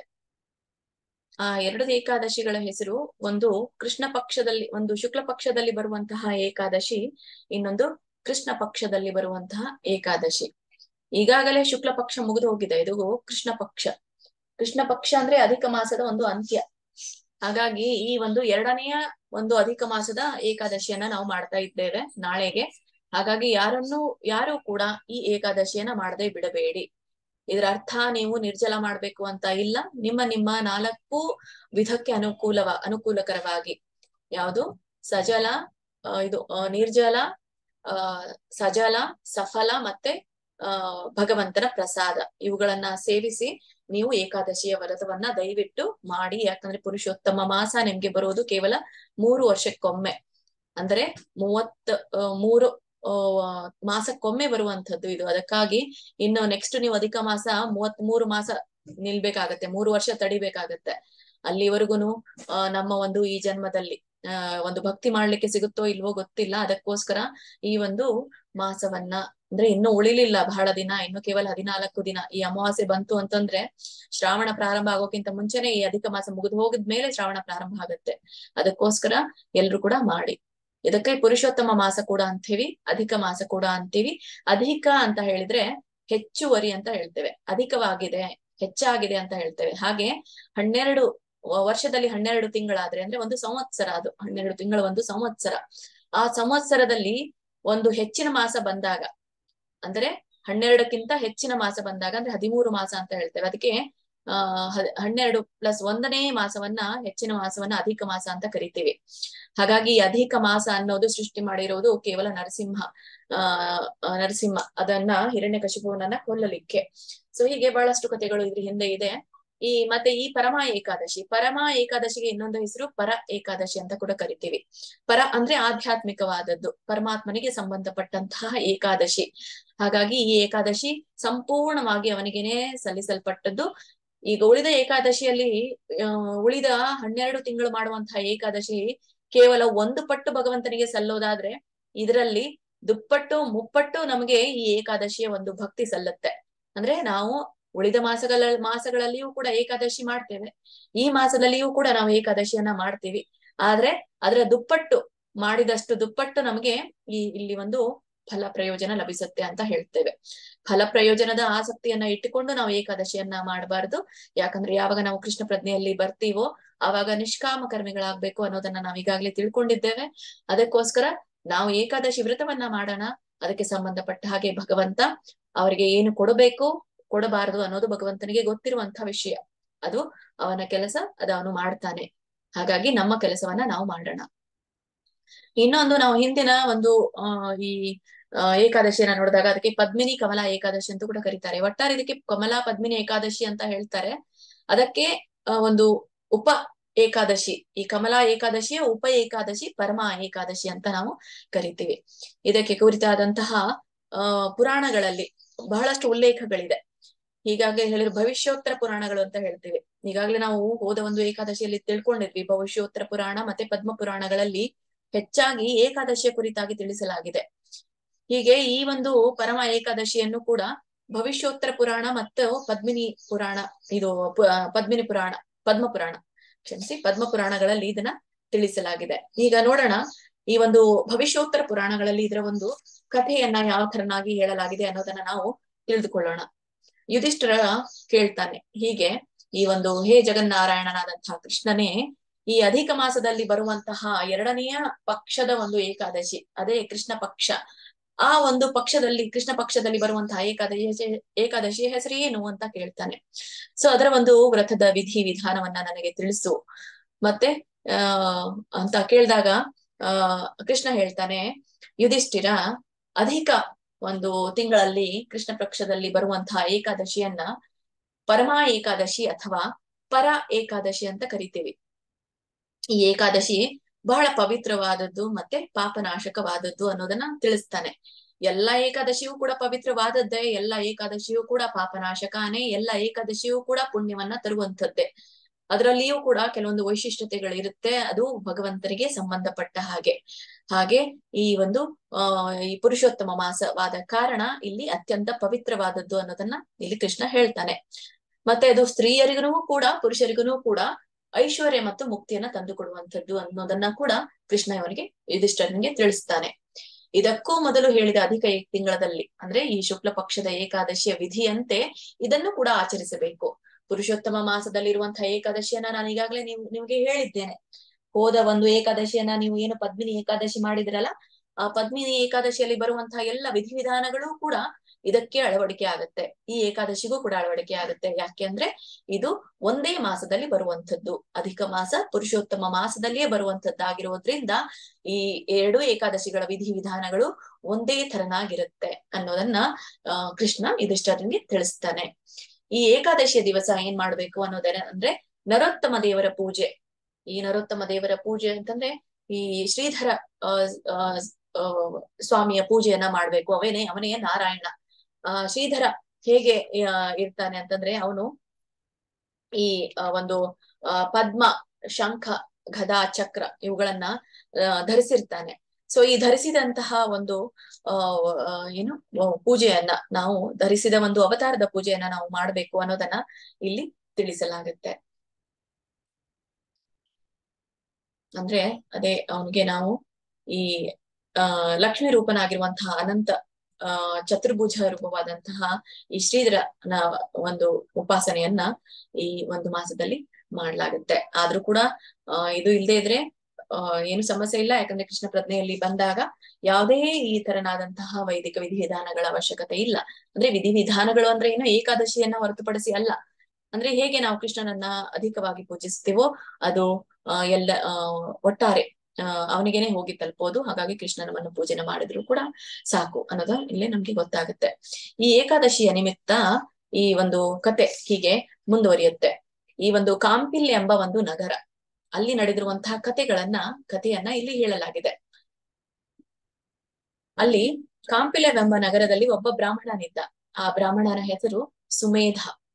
ಆ ಸುಮೇಧ ಬಹಳ ಧರ್ಮಶೀಲನಾಗಿದ್ದ ಮತ್ತು ಅವನು ಬಹಳ ಶ್ರೇಷ್ಠವಾದಂತಹ ಬ್ರಾಹ್ಮಣನು ಕೂಡ ಆಗಿದ್ದ. ಅವನ ಪತ್ನಿಯ ಹೆಸರು ಪವಿತ್ರ. ಅವಳು ಕೂಡ ಪತಿವ್ರತೆ ಮತ್ತು ಬಹಳ ಪ್ರಸಿದ್ಧಳಾಗಿದ್ದಳು. ಅವಳು ಕೂಡ ಗಂಡನ ಹೇಳಿದ ಒಂದು ದಾರಿಯಲ್ಲಿ ನಡೀತಾ ಇದ್ಲು. ಯಾವಾಗ್ಲೂ ಕೂಡ ಈ ಎಲ್ಲ ವೈದಿಕ ವಿಧಿವಿಧಾನಗಳ ಪ್ರಕಾರ ಅವಳು ಕೂಡ ನಡ್ಕೊಂಡು ಬಂದಿದ್ಲು ಅನ್ನೋದು ಇಲ್ಲಿಂದ ನಮ್ಗೆ ಗೊತ್ತಾಗುತ್ತೆ. ಒಂದು ದಿನ ಬ್ರಾಹ್ಮಣ ಯಾವುದೋ ಒಂದು ತನ್ನ ಹಿಂದಿನ ಕರ್ಮಗಳಿಂದಾಗಿ ಏನಾಗ್ಬಿಡ್ತಾನೆ, ದರಿದ್ರನಾಗ್ಬಿಡ್ತಾನೆ. ಅವನು ತುಂಬಾ ಬಡತನ ಅವನಿಗೆ ಬಂದು ಬಿಡುತ್ತೆ. ಆ ಬಡತನ ಯಾವ ತರನಾಗಿ ಬರುತ್ತೆ ಅಂತಂದ್ರೆ ಅವನಿಗೆ ಊಟಕ್ಕೂ ಬಟ್ಟೆಗೂ ಇರಲಾರದಷ್ಟು ಕಷ್ಟ ಅವನಿಗೆ ಬಂದು ಒದಗುತ್ತೆ. ಅಷ್ಟೊಂದು ಏನು ಪುಣ್ಯಕರ್ಮಿಯಾದ ಈ ಒಬ್ಬ ಬ್ರಾಹ್ಮಣನಿಗೆ ಈ ಒಂದು ದರಿದ್ರ ಬಂದು ಒದಗುತ್ತೆ. ಹೀಗೆ ಅವನ ಹತ್ತಿರ ಧನ ಧಾನ್ಯವೇನೂ ಕೂಡ ಉಳಿಯೋದಿಲ್ಲ. ಮತ್ತೆ ಎಲ್ಲ ಕಡೆಯೂ ಕೂಡ ಅವನು ಭಿಕ್ಷೆ ಬೇಡ್ಕೊಂಡು ತಿನ್ನುವಷ್ಟು ಅವನಿಗೆ ದಾರಿದ್ರ್ಯ ಬಂದು ಒದಗುತ್ತೆ. ಅನ್ನಕ್ಕೂ ಮತ್ತೆ ಬಟ್ಟೆಗೂ ಕೂಡ ಅವನಿಗೆ ಸೌಲಭ್ಯಗಳು ಇರೋದಿಲ್ಲ. ಆದ್ರೆ ಪತ್ನಿ ಪವಿತ್ರ, ಅವಳ ಕೇವಲ ರೂಪ ಮತ್ತು ತಾರುಣ್ಯ ಅಷ್ಟೇ ಚೆನ್ನಾಗಲ್ದೆ ಅವಳ ಗುಣಗಳೂ ಕೂಡ ತುಂಬಾ ಒಳ್ಳೆಯವಳಾಗಿದ್ಲು. ಗುಣದಲ್ಲಿಯೂ ಕೂಡ ಒಳ್ಳೆಯವಳಾಗಿದ್ದು ಮತ್ತೆ ಯಾವಾಗಲೂ ಕೂಡ ಪತಿಯ ಸೇವೆಯನ್ನ ಮಾಡ್ತಿದ್ಲು. ಇಂಥ ದಾರಿದ್ರ್ಯದ ಸಮಯಲ್ಲಿನೂ ಕೂಡ ಅವಳು ಪತಿಯ ಸಂಗಡವನ್ನ ಮತ್ತೆ ಪತಿಯ ಜೊತೆಗೆ ಸಹಕಾರ ಅನ್ಯೋನ್ಯತೆಯಿಂದ ಅವಳು ಇದ್ಲು ಅನ್ನೋದು ಇಲ್ಲಿ ಗೊತ್ತಾಗತ್ತೆ. ಅವಳು ತಾನು ಮನೆಯಲ್ಲಿ ಸ್ವತಃ ಉಪವಾಸವಿದ್ದು, ಅವಳು ಹೇಗೆ ಮನೆಯಲ್ಲಿ ಇತರರು ಬಂದ್ರೂ ಕೂಡ ಮನೆಯಲ್ಲಿ ತಿನ್ಲಿಕ್ಕೆ ಏನಿಲ್ದೆ ಇದ್ರೂ ಕೂಡ ಒಂದು ಹೊತ್ತಿನ ಭಿಕ್ಷೆ ಬೇಡಿ ತಿಂತಾ ಇದ್ರೂ ಕೂಡ ಯಾರಾದ್ರೂ ಅತಿಥಿಗಳು ಮನೆಗೆ ಬಂದ್ರೆ ಮೊದಲು ಅವಳು ತಾನು ಉಪವಾಸವಿದ್ದು ಅತಿಥಿಗಳಿಗೆ ಭೋಜನವನ್ನ ಬಡಿಸ್ತಾ ಇದ್ದಳು. ಅಷ್ಟು ಒಂದು ಒಳ್ಳೆಯ ಗುಣ ಉಳ್ಳವಳಾಗಿದ್ಲು. ಮತ್ತೆ ಅವಳ ಒಂದು ಗುಣಗಾನವನ್ನ ಇಲ್ಲಿ ಮಾಡ್ತಾರೆ. ವಿಶಾಲವಾದಂತಹ ನೇತ್ರ ಉಳ್ಳವಳಾಗಿದ್ಲು. ಮತ್ತೆ ಪತಿವ್ರತೆಯು ಉಪವಾಸವಿದ್ದರೂ ಕೂಡ ಅವಳ ಮುಖ ಯಾವಾಗ್ಲೂ ಕೂಡ ಕಮಲದಂತೆ ಇರ್ತಾ ಇತ್ತು. ಯಾವಾಗ್ಲೂ ಕೂಡ ಬಾಡಿದಂತೆ ತನ್ನ ಪತಿಗೆ ತೋರಿಗೊಡುತ್ತಿರ್ಲಿಲ್ಲ ಅಂತ ಹೇಳ್ತಾಳೆ. ಅಂದ್ರೆ ಯಾವಾಗ್ಲೂ ಉಪವಾಸ ಇದ್ರೆ ಏನಾಗುತ್ತೆ, ನಮ್ಮ ಮುಖ ಬಾಡಿ ಹೋಗುತ್ತೆ. ಆದ್ರೆ ಇವಳು ಅತಿಥಿಗಳಿಗೆ ಭೋಜನನ ಕೊಟ್ಟು ಉಪವಾಸವಿದ್ರೂ ಕೂಡ ಅವಳ ಮುಖ ಯಾವಾಗ್ಲೂ ಕೂಡ ಈ ಒಂದು ಕಮಲದಂತೆ ಅರಳಿದಂತೆ ಇರ್ತಾ ಇತ್ತು. ಮತ್ತೆ ಜೊತೆಗೆ ಅವಳು ಪತಿಗೆ ತೋರಿಗೊಡ್ತಿರ್ಲಿಲ್ಲ. ಮನೆಯಲ್ಲಿ ಯಾವುದು ಇಲ್ಲ ಎಂದು ಒಂದು ದಿನ ಪತಿ ಮುಂದೆ ಹೇಳ್ತಾ ಇರ್ಲಿಲ್ಲ. ಈ ವಸ್ತು ಇಲ್ಲ, ಇದನ್ನ ತಗೊಂಡ್ ಬರ್ಬೇಕು ಅಂತ ಹೇಳಿ ಯಾವಾಗ್ಲೂ ನೊಂದ್ಕೊಳ್ತಿರ್ಲಿಲ್ಲ. ಹೀಗೆ ಅವಳು ಅವನೊಂದಿಗೆ ಸಹಕಾರದಿಂದ ಇದ್ಲು. ಮತ್ತೆ ಅವನನ್ನ ಪೂರ್ಣ ರೀತಿಯಾಗಿ ಅರ್ತಿದ್ಲು ಅಂತ ಹೇಳ್ಬೋದು. ತನ್ನ ಪತ್ನಿ ಈ ರೀತಿಯಾಗಿ ತನ್ನ ಪ್ರೀತಿಗೋಸ್ಕರ ತನ್ನ ದೇಹವನ್ನೇ ತಪ್ಪಿಸುತ್ತಿರೋದನ್ನ ಅವ್ನು ನೋಡ್ತಾನೆ. ಅಂದ್ರೆ ಪತ್ನಿ ಯಾವುದೇ ರೀತಿಯಾದಂತಹ ಈ ಒಂದು ಸಹಕಾರ ಕೊಡುವುದರಿಂದ ಈ ಏನೇ ಮುಚ್ಚುಮರೆ ಮಾಡಿ ಮನೆಯಲ್ಲಿ ಇರುವುದನ್ನ ಹೇಳ್ದಿದ್ರು ಕೂಡ ಒಬ್ಬ ಒಳ್ಳೆಯ ಗುಣವಂತನಾದಂತಹ ಗಂಡನಿಗೆ ಇದು ಅರಿವಿರ್ಲಾರ್ದೆ ಇರೋದಿಲ್ಲ. ಅವನಿಗೆ ಗೊತ್ತಾಗತ್ತೆ, ನನ್ನ ಪ್ರೀತಿಗೋಸ್ಕರ ಅವಳು ತನ್ನ ದೇಹವನ್ನೆಲ್ಲನೂ ಕೂಡ ಸವಿಸ್ತಾ ಇದ್ದಾಳೆ, ಅವಳು ಉಪವಾಸ ಇರ್ತಾ ಇದ್ದಾಳೆ. ಈ ಒಂದು ನನ್ನ ದುರ್ಭಾಗ್ಯದಗೋಸ್ಕರ ಅವಳು ಕೂಡ ನನ್ನ ಜೊತೆಗೆ ಅವಳು ಏನಾಗ್ಬೇಕಾಗಿದೆ,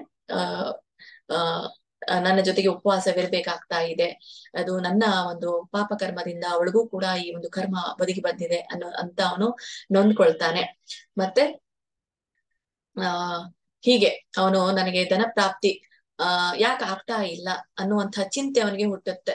ಯಾಕೆ, ಏನ್ ತಪ್ಪು ಮಾಡಿದ್ದೀನಿ, ನಾನು ಏನಾದ್ರೂ ಕಾರ್ಯವನ್ನ ಮಾಡಬಹುದು, ಮಾಡಿದ್ರು ಕೂಡ ನನಗೆ ಧನ ಪ್ರಾಪ್ತಿ ಆಗ್ತಾ ಇಲ್ಲ, ಎಷ್ಟು ಕೆಲಸ ಮಾಡಿದ್ರು ನನಗೆ ಧನ ಪ್ರಾಪ್ತಿ ಆಗ್ತಾ ಇಲ್ಲ, ಯಾವ ಒಂದು ಪಾಪ ಇದು ಅಂತ ಹೇಳಿ ಬಹಳಷ್ಟು ನೊಂದ್ಕೊಳ್ತಾನೆ. ಬಹಳಷ್ಟು ಶ್ರೀಮಂತರ ಮನೆಗೆ ಹೋಗಿ ಯಾಚನೆ ಮಾಡ್ಕೊಳ್ತಾನೆ. ಆದ್ರೂ ಕೂಡ ಆ ಶ್ರೀಮಂತರು ಅವನಿಗೆ ಹಣದ ಸಹಕಾರವನ್ನ ಕೊಡೋದಿಲ್ಲ ಅಂತ ತನ್ನ ಹೆಂಡತಿಯ ಮುಂದೆ ಅವನು ತನ್ನ ಒಂದು ಅಳಲನ್ನ ತೋರ್ಕೊಳ್ತಾನೆ. ಹೀಗೆ ಒಂದು ದ್ರವ್ಯದ ಹೊರತಾಗಿ ಅವನ ಮನೆ ನಡೀತಾ ಇರುತ್ತೆ. ಇನ್ನು ನೀ ನನಗೆ ಅಪ್ಪಣೆ ಕೊಡು ಅಂತ ಹೇಳಿ ಅವನು ಹೆಂಡತಿಗೆ ಕೇಳ್ತಾನೆ. ಅವಾಗ ಹೆಂಡತಿ ಹೇಳ್ತಾಳೆ, ಯಾವ ಅಪ್ಪಣೆ ನಾನು ನಿಮ್ಗೆ ಕೊಡಬೇಕು ಅಂತ ಕೇಳಿದಾಗ ಅವಾಗ ಈ ಸುಮೇಧ ಬ್ರಾಹ್ಮಣ ಹೇಳ್ತಾನೆ, ನಾನು ಪರದೇಶಕ್ಕೆ ಹೋಗ್ತೇನೆ, ಬೇರೆ ದೇಶಕ್ಕೆ ಹೋಗ್ತೀನಿ, ಅಲ್ಲಿ ನಾನು ಹಣವನ್ನ ಗಳಿಸ್ಕೊಂಡ್ ಬರ್ತೀನಿ ಅಂತ ಹೇಳ್ತಾನೆ. ಯಾಕಂದ್ರೆ ಈ ದೇಶದಲ್ಲಿ ಯಾರು ಕೂಡ ನನಗೆ ಹಣವನ್ನ ಕೊಡ್ತಾ ಇಲ್ಲ, ಅದಕ್ಕಾಗಿ ನಾನು ಹೊರ ದೇಶಕ್ಕೆ ಹೋಗ್ತೀನಿ ಅಂತ ಹೇಳ್ತಾಳೆ. ಆವಾಗ ಆ ಗುಣದಿಂದ ಕೂಡಿದಂತಹ ಗುಣವಂತೆ ಪತಿವ್ರತೆ ಏನ್ ಹೇಳ್ತಾಳೆ, ಗಂಡನಿಗೆ ಬಹಳ ಚೆನ್ನಾಗಿ ಹೇಳ್ತಾಳೆ, ಇದು ನಮ್ಮ ದೈವ, ನಮ್ಮ ದೈವದಲ್ಲಿ ಪರದೇಶದಲ್ಲಿಯೇ ಅನ್ನ ದೊರೆಯುವುದೇ ಅಂದ್ರೆ ಅವನು ಹೇಳ್ತಾನೆ, ಸುಮೇಧ ಹೇಳ್ತಾನೆ, ಈ ದೇಶದಲ್ಲ ಪರದೇಶದಲ್ಲಿ ನಮ್ಗೆ ಅನ್ನ ದೊರೆಯುವುದಿದೆ ಅಂತ ಬರೆದಿದ್ದ, ಆದ್ರೆ ನಾನು ಅಲ್ಲೇ ಹೋಗಿ ದುಡಿತೀನಿ, ದೈವದ ಮೇಲೆ ಭರವಸೆ ಇಟ್ಟುಕೊಂಡರೆ ಎಲ್ಲವೂ ಸಿಗುತ್ತೆ ಅಂತ ಅವನು ಹೇಳ್ತಾನೆ. ಆದ ಕಾರಣ ಅವನು ಬುದ್ಧಿವಂತ ಜನರು ಉದ್ಯೋಗ ಮಾಡಲು ಪ್ರಶಂಸೆ ಮಾಡ್ತಾರೆ, ಬುದ್ಧಿವಂತರಿಗೆ ಉದ್ಯೋಗ ಮಾಡ್ಲಿಕ್ಕೆ ಬೇಕಾಗತ್ತೆ, ಅವರು ನಮ್ಗೆ ಕೆಲಸ ಕೊಡ್ತಾರೆ ಅನ್ನುವಂಥ ಮಾತನ್ನ ಹೇಳ್ತಾರೆ. ಅವಾಗ ಪತಿಯ ಮಾತನ್ನ ಕೇಳಿ ಆ ಬುದ್ಧಿವಂತ ಸ್ತ್ರೀಗೆ ಕಣ್ಣೀರು ತುಂಬಿ ಹರಿಯುತ್ತೆ. ಆವಾಗ ಅವಳು ಕೈ ಮುಗಿದು ನಮ್ರದಿಂದ ಶಿರಬಾಗಿ ಪತಿಗೆ ಹೇಳ್ತಾಳೆ, ನಿಮ್ಮಂತಹ ಪತಿಯನ್ನ ಪಡಿಲಿಕ್ಕೆ ನಾನು ಪುಣ್ಯವನ್ನ ಮಾಡಿರ್ಬೇಕು, ಇಂಥ ತಿಳುವಳಿಕೆ ಉಳ್ಳಂತಹ ಪುರುಷ ಬೇರೆ ಯಾರು ಇರ್ಲಿಕ್ಕಿಲ್ಲ ಅನ್ನೋದನ್ನ ತನ್ನ ಪತಿಯ ಮುಂದುಗಡೆ ವ್ಯಕ್ತಪಡಿಸ್ತಾಳೆ. ಆವಾಗ ಆದ್ರೆ ನಾನು ನಿಮ್ಮ ಆಜ್ಞೆಯಿಂದಲೇ ನಾನು ಸ್ವಲ್ಪ ಮಾತನಾಡುವೆ ಅಂತ ಹೇಳ್ತಾಳೆ. ಮಾತನಾಡ್ಲಿಕ್ಕೂ ಕೂಡ ಗಂಡನ ಆಜ್ಞೆಯನ್ನ ಪಡಿತಾಳೆ. ಯಾಕಂತಂದ್ರೆ ಈಗಾಗ್ಲೇ ನಾವು ದ್ರೌಪದಿಯನ್ನು ಕೂಡ ನೋಡ್ತೇವೆ, ಗಂಡಂದಿರಿಗೆ ಯಾವುದೇ ಸಲಹೆ ಉಚಿತವಾದಂತ ಸಲಹೆ ಕೊಟ್ರೆ ಅವ್ರು ತಗೊಳ್ಳೋದಿಲ್ಲ. ಸಲಹೆ ಕೊಡೋಕ್ಕಿಂತ ಮುಂಚೆ ಅವ್ರಿಗೆ ಅವಶ್ಯಕತೆ ಇದ್ರೆ ಮಾತ್ರ ಕೊಡಬೇಕು. ಇಲ್ಲಿ ಯಾರಿಗೆ ಪುರುಷರಿಗೆ, ಇಲ್ಲ ಅಂತಂದ್ರೆ ಹೆಣ್ಣು ಮಕ್ಕಳ ಕೊಟ್ಟಂತ ಒಂದು ಸಲಹೆಯನ್ನ ತೆಗೆದುಕೊಳ್ಳೋದಿಲ್ಲ ಅವರು. ಇದನ್ನ ನಾವು ದ್ರೌಪದಿಯ ವಿಷಯದಲ್ಲಿಯೂ ಕೂಡ ನಾವು ನೋಡ್ತೇವೆ. ಹೀಗೆ ಇಲ್ಲಿ ಈ ಒಂದು ಪವಿತ್ರ ಅನ್ನೋಳು ಕೂಡ ಮೊದ್ಲು ಕೇಳ್ತಾಳೆ, ನಾನು ಆಜ್ಞೆ ಕೊಟ್ರೆ ನಾನು ಸ್ವಲ್ಪ ಮಾತಾಡ್ತೀನಿ ಅಂತ ಹೇಳ್ತಾಳೆ. ಆವಾಗ ಕಾರಣ ಹಿತ ಬಯಸುವವರು ಸ್ಪಷ್ಟ ಮಾತನಾಡಲೇಬೇಕು. ಕಾರಣ ಅದು ಕೆಟ್ಟದ್ದೇ ಇರಲಿ ಒಳ್ಳೆದೇ ಇರಲಿ, ಯಾಕಂದ್ರೆ ಹಿತ ಬಯಸುವವರು ಯಾವಾಗ್ಲೂ ಒಳ್ಳೆಯದನ್ನ ಬಯಸುವವರು ಚೆನ್ನಾಗಿ ಒಳ್ಳೇದನ್ನೇ ಬಯಸ್ಲಿ ಕೆಟ್ಟದನ್ನೇ ಬಯಸ್ಲಿ, ಅವ್ರು ನಮ್ಮ ಒಳ್ಳೇದಕ್ಕೋಸ್ಕರ ಬಯಸ್ತಾ ಇರ್ತಾರೆ. ಕೆಟ್ಟದ್ದು ಯಾರು ನಮ್ಮ ಮುಂದೆ ಕೆಟ್ಟದನ್ನ ಮಾತಾಡ್ತಾರೋ ನಮ್ಗೆ ಒಳ್ಳೇದಾಗ್ಲಿ ಅಂತ ಹೇಳ್ತಾ ಇರ್ತಾರೆ ವಿನಃ ಕೆಟ್ಟದ್ದಾಗ್ಲಿ ಅಂತ ಬಯಸೋದಿಲ್ಲ. ಯಾಕಂದ್ರೆ ಅವರು ಹಿತಚಿಂತಕರಾಗಿರ್ತಾರೆ. ಹಾಗೆ ಹೆಂಡತಿ ಅನ್ನೋಳು ಯಾವಾಗಳೂನು ಕೊನೆಯವರೆಗೂ ಬರುವವಳು, ಹಾಗಾಗಿ ಕೊನೆಯವರೆಗೂ ಅವನ ಜೊತೆ ಹೋಗುವವಳು. ಹಾಗಾಗಿ ನೀನು ಏನೇ ಹೇಳಿದ್ರು ಕೂಡ ನನ್ನ ಒಳ್ಳೇದಕ್ಕೆ ಹೇಳ್ತೀಯಾ ಅಂತ ಅವನು ಹೇಳ್ತಾನೆ. ಈ ಪೃಥ್ವಿಯ ಮೇಲೆ ಎಲ್ಲಿ ಹೋದ್ರೂನು ಕೂಡ ಅವಳು ಹೇಳ್ತಾಳೆ ಗಂಡನಿಗೆ. ಬಹಳ ಚೆನ್ನಾಗಿ ಈ ಒಂದು ವಿಷಯವನ್ನ ಹೇಳ್ತಾಳೆ. ನನಗೆ ಇದು ತುಂಬಾ ಇಷ್ಟ ಆಯ್ತು ಅವಳು ಹೇಳಿದಂತಹ ವಿಷಯ. ಏನ್ ಹೇಳ್ತಾಳೆ ಅಂತಂದ್ರೆ, ಈ ಪೃಥ್ವಿಯ ಮೇಲೆ ನೀವು ಎಲ್ಲಿ ಬೇಕಾದ್ರಲ್ಲಿ ಹೋಗಿ, ನಮ್ಮ ಪೂರ್ವ ಜನ್ಮ ದಲ್ಲಿಯ ಭಾಗ್ಯದಿಂದ ಏನು ಸಿಗೋದಿಲ್ಲ ಅಂತ ಬರ್ದಿದ್ಯೋ, ಅಂದ್ರೆ ಅವಳು ಹೇಳ್ತಾಳೆ, ನಾವು ಭೂಮಿ ಮೇಲೆ ಇದ್ಕೊಂಡು ಯಾವ ದೇಶಕ್ಕೆ ಬೇಕಾದ್ರೂ ಹೋಗ್ಬಹುದು, ಅಥವಾ ಮೇರು ಪರ್ವತಕ್ಕೂ ಕೂಡ ನಾವು ಹೋಗ್ಬಹುದು. ಆದ್ರೆ ನಮ್ಮ ಹಿಂದಿನ ಜನ್ಮದಲ್ಲಿ ನಾವು ಪುಣ್ಯವನ್ನ ಮಾಡಿದ್ದಿದ್ರೆ, ಯಾರಿಗೂ ದಾನವನ್ನ ಕೊಡದೇ ಇದ್ರೆ, ಈ ಮುಂದಿನ ಜನ್ಮದಲ್ಲೂ ಅಂದ್ರೆ ಈ ಜನ್ಮದಲ್ಲೂ ಕೂಡ ನಾವು ಯಾವ ಪರ್ವತಕ್ಕೂ ಹೋದ್ರೂ ಯಾವ ದೇಶಕ್ಕೂ ಹೋದ್ರೂ ಕೂಡ ನಮ್ಗೆ ಈ ಹಣ ಅನ್ನೋದು ಸಿಗೋದಿಲ್ಲ, ಭಾಗ್ಯ ಸಿಗೋದಿಲ್ಲ ಅಂತ ಹೇಳ್ತಾಳೆ. ಅಂದ್ರೆ ಭಾಗ್ಯ ಅನ್ನೋದು ನಾವು ಹಿಂದಿನ ಜನ್ಮದಿಂದ ಪಡ್ಕೊಂಡ್ ಬಂದಾಗ ಮಾತ್ರ ಅದು ನಮ್ಗೆ ಸಾಧ್ಯ ಇದೆ. ಹಾಗಾಗಿ ನೀವು ನೊಂದ್ಕೋಬೇಡಿ, ನಾವು ಹಿಂದಿನ ಜನ್ಮದಲ್ಲಿ ಈ ಭಾಗ್ಯವನ್ನ ಮಾಡಿಲ್ಲ. ಯಾಕಂದ್ರೆ ನಾವು ಮಾಡ್ಬೇಕು, ನಮ್ಮ ಕರ್ಮವನ್ನ ದಾನ ಧರ್ಮ ಮಾಡ್ಬೇಕು. ನಾವು ದಾನ ಧರ್ಮ ಮಾಡಿಲ್ಲ, ಅದಕ್ಕೋಸ್ಕರ ದಾನ ಧರ್ಮ ಮಾಡದೇ ಇರುವುದ್ರಿಂದ ಈ ಜನ್ಮದಲ್ಲಿ ನಾವು ಪರದೇಶಕ್ಕೆ ಹೋದ್ರೂ ಕೂಡ ಮೇರು ಪರ್ವತಕ್ಕೆ ಹೋದ್ರೂ ಕೂಡ ನಮಗೆ ಈ ಭಾಗ್ಯ ಅನ್ನೋದು ಒದಗೋದೇ ಇಲ್ಲ ಅಂತ ಹೇಳ್ತಾಳೆ. ಅಂದ್ರೆ ನೀವು ಇಲ್ಲೇ ಇರಿ ಅಲ್ಲೇ ಇರ್ರಿ, ನಮ್ಮ ಭಾಗ್ಯ ಹೀಗೆ ಉಳಿಯೋದು ಅಂತ ಬಹಳ ಚೆನ್ನಾಗಿ ತನ್ನ ಗಂಡನಿಗೆ ಅವಳು ತಿಳಿಸಿ ಹೇಳ್ತಾಳೆ. ಏನು ಸಿಗೋದೋ ಅಷ್ಟೇ ನಮ್ಗೆ ಸಿಗೋದು, ಅದಕ್ಕಿಂತ ಹೆಚ್ಚು ನಮ್ಗೆ ಸಿಗೋದಿಲ್ಲ ಅಂತ ಹೇಳ್ತಾಳೆ. ಆದ್ರೆ ಈಗಿನ ದಿನಮಾನಗಳಲ್ಲಿ ನಾವು ನೋಡ್ತೇವೆ, ಹೆಚ್ಚಿನ ಒಂದು ಗಳಿಕೆಯನ್ನ ಮಾಡ್ಲಿಕ್ಕೆ ದೇಶವನ್ನ ಬಿಟ್ಟು ಬೇರೆ ದೇಶಕ್ಕೆ ಹೋಗ್ತೇವೆ, ಊರನ್ನ ಬಿಟ್ಟು ಬೇರೆ ಊರಿಗೆ ಹೋಗ್ತೇವೆ, ಮತ್ತೆ ಜೊತೆಗೆ ಕಲ್ತು ಮತ್ತೆ ಆ ಒಂದು ಜಾಬ್ಗೆ ಇನ್ನಷ್ಟು ದುಡ್ಡನ್ನ ಕೊಟ್ಟು ಮನೆ ಕುಟುಂಬ ಎಲ್ಲವನ್ನ ಬಿಟ್ಟು ನಾವು ಹೋಗಿ ದುಡಿತೀವಿ. ಕೊನೆಗೆ ಒಂದಿನ ತಿಳಿಯತ್ತೆ ಈ ಆಧ್ಯಾತ್ಮಿಕನೇ ನಮ್ಮ ಅಂತಿಮ ಗುರಿ ಅಂತ. ಆವಾಗ ನಾವು ಈ ಕಡೆಗೆ ಬಲವನ್ನ ತೋರಿಸ್ತೀವಿ. ಸೊ ಹೀಗೆ ಆಗೋಗ್ಬಿಟ್ಟಿದೆ. ಆದ್ರೆ ಇಂಥ ಒಂದು ಒಳ್ಳೆಯ ಚಿಂತನೆ ಕೇವಲ ಕೆಲವೇ ಜನರಿಗೆ, ಬುದ್ಧಿವಂತರಿಗೆ ಮಾತ್ರ ಬರುವಂತದ್ದು. ನಾವ್ ಎಲ್ಲೇ ಇದ್ರೂ ಕೂಡ ನಮ್ಮ ಭಾಗ್ಯ ನಮ್ಮ ಜೊತೆಗೆ ಬರುತ್ತೆ ಅನ್ನೋದನ್ನ ಹೇಳಿದ್ಲು ಅವಳು. ನಾ ಇದೇ ಊರ್ನಲ್ಲಿ ಇರಿ, ಬೇರೆ ಊರಲ್ಲಿ ಇರಿ, ನಮ್ಮ ಭಾಗ್ಯ ನಮ್ ಜೊತೆಗೆ ಬರೋದು. ಇಲ್ಲಿ ಸಿಗ್ಲಿಲ್ಲ ಅಂದ್ರೆ ಅಲ್ಲೂ ಕೂಡ ಸಿಗಲ್ಲ. ಈ ತರ ಅವಳು ತನ್ನ ಗಂಡನಿಗೆ ಹೇಳ್ತಾಳೆ. ಹೀಗೆ ಈ ನಮ್ಮ ಭಾಗ್ಯದಲ್ಲಿ ಇಲ್ಲದಿದ್ದರೆ ನಾವು ಸುವರ್ಣಮಯವಾದಂತಹ ಮೇರು ಪರ್ವತಕ್ಕೆ ಹೋದ್ರೂ ಕೂಡ ನಮ್ಗೆ ಸಿಗೋದಿಲ್ಲ. ಪೂರ್ವ ಜನ್ಮದಲ್ಲಿ ಗಳಿಸಿದ ವಿದ್ಯೆ, ಧನ, ದೌಲತ್ತು, ಭೂಮಿ ಈ ಜನ್ಮದಲ್ಲಿ ನಮಗೆ ದೊರೆಯಲಾರದು. ಯಾವಾಗ ದೊರೆಯಲಾರದು? ನಾವು ಆ ಪುಣ್ಯವನ್ನ ಮಾಡದೇ ಇದ್ರೆ. ಈಗ ಪೂರ್ವ ಜನ್ಮದಲ್ಲಿ ನಾವು ಎಲ್ಲಾ ಅರಿತರೂ ಕೂಡ ಆ ಒಂದು ಅರಿತಂತಹ ವಿದ್ಯೆಯನ್ನ ಇತರರಿಗೆ ದಾನ ಮಾಡದೇ ಇದ್ರೆ ಏನ್ ಪ್ರಯೋಜನ? ಉಪಯೋಗಕ್ಕೆ ಬಾರದು ಆ ಒಂದು ಜಾಣತನ. ಆ ವಿದ್ಯೆ ನಿನ್ನಲ್ಲಿ ಇಟ್ಕೊಂಡು ಭಗವಂತ ಹೇಳ್ತಾನೆ, ವಿದ್ಯಾದಾನ ಶ್ರೇಷ್ಠ ದಾನ ಅಂತ ಹೇಳ್ತಾರೆ. ನಿನ್ನ ಕಡೆ ಅನ್ನ ಇದೆ, ಅನ್ನ ಇಟ್ಕೊಂಡು ಆ ದಾನವನ್ನ ಮಾಡಿದ್ರೆ ಅದು ಶ್ರೇಷ್ಠ ದಾನ. ನಿನ್ನ ಕಡೆ ಎಲ್ಲ ಇದ್ದು ನೀನು ಒಂದು ಚೂರು ದಾನವನ್ನ ಮಾಡದೇ ಇದ್ರೆ ಅದು ನಿನಗೆ ಮುಂದಿನ ಜನ್ಮದಲ್ಲಿಯೂ ಕೂಡ ದೊರೆಯಲಾರದು ಅನ್ನೋದನ್ನ ಇಲ್ಲಿ ನಮ್ಗೆ ಗೊತ್ತು ಮಾಡ್ಕೊಡ್ತಾನೆ ಭಗವಂತ. ಏನು ನಾವೂ ಕೂಡ ಈ ಜನ್ಮದಲ್ಲಿ ಇದ್ಕೊಂಡು ದಾನ ಧರ್ಮ ಮಾಡ್ಬೇಕು ಅನ್ನೋದು ನಮ್ಗೆ ಗೊತ್ತಾಗುತ್ತೆ. ಬ್ರಹ್ಮದೇವರು ನಮ್ಮ ಹಣೆಯ ಬರಹದಲ್ಲಿ ಬರದಂತೆ ಮನುಷ್ಯನಿಗೆ ಸಿಗುತ್ತೆ. ಅವನ್ ಹೇಗೆ ಬರ್ದಿದ್ದಾನೋ ಹಾಗೆ ಸಿಗುತ್ತೆ. ಅವನು ಬರದಂತೆ ಸಿಗುತ್ತೆ ಅಂತಂದ್ರೆ ನಾವು ಯಾವ ಕರ್ಮವನ್ನ ಮಾಡಿರ್ತೀವೋ ಅದೇ ಪ್ರಕಾರ ಬ್ರಹ್ಮ ಬರಿತಾನೆ.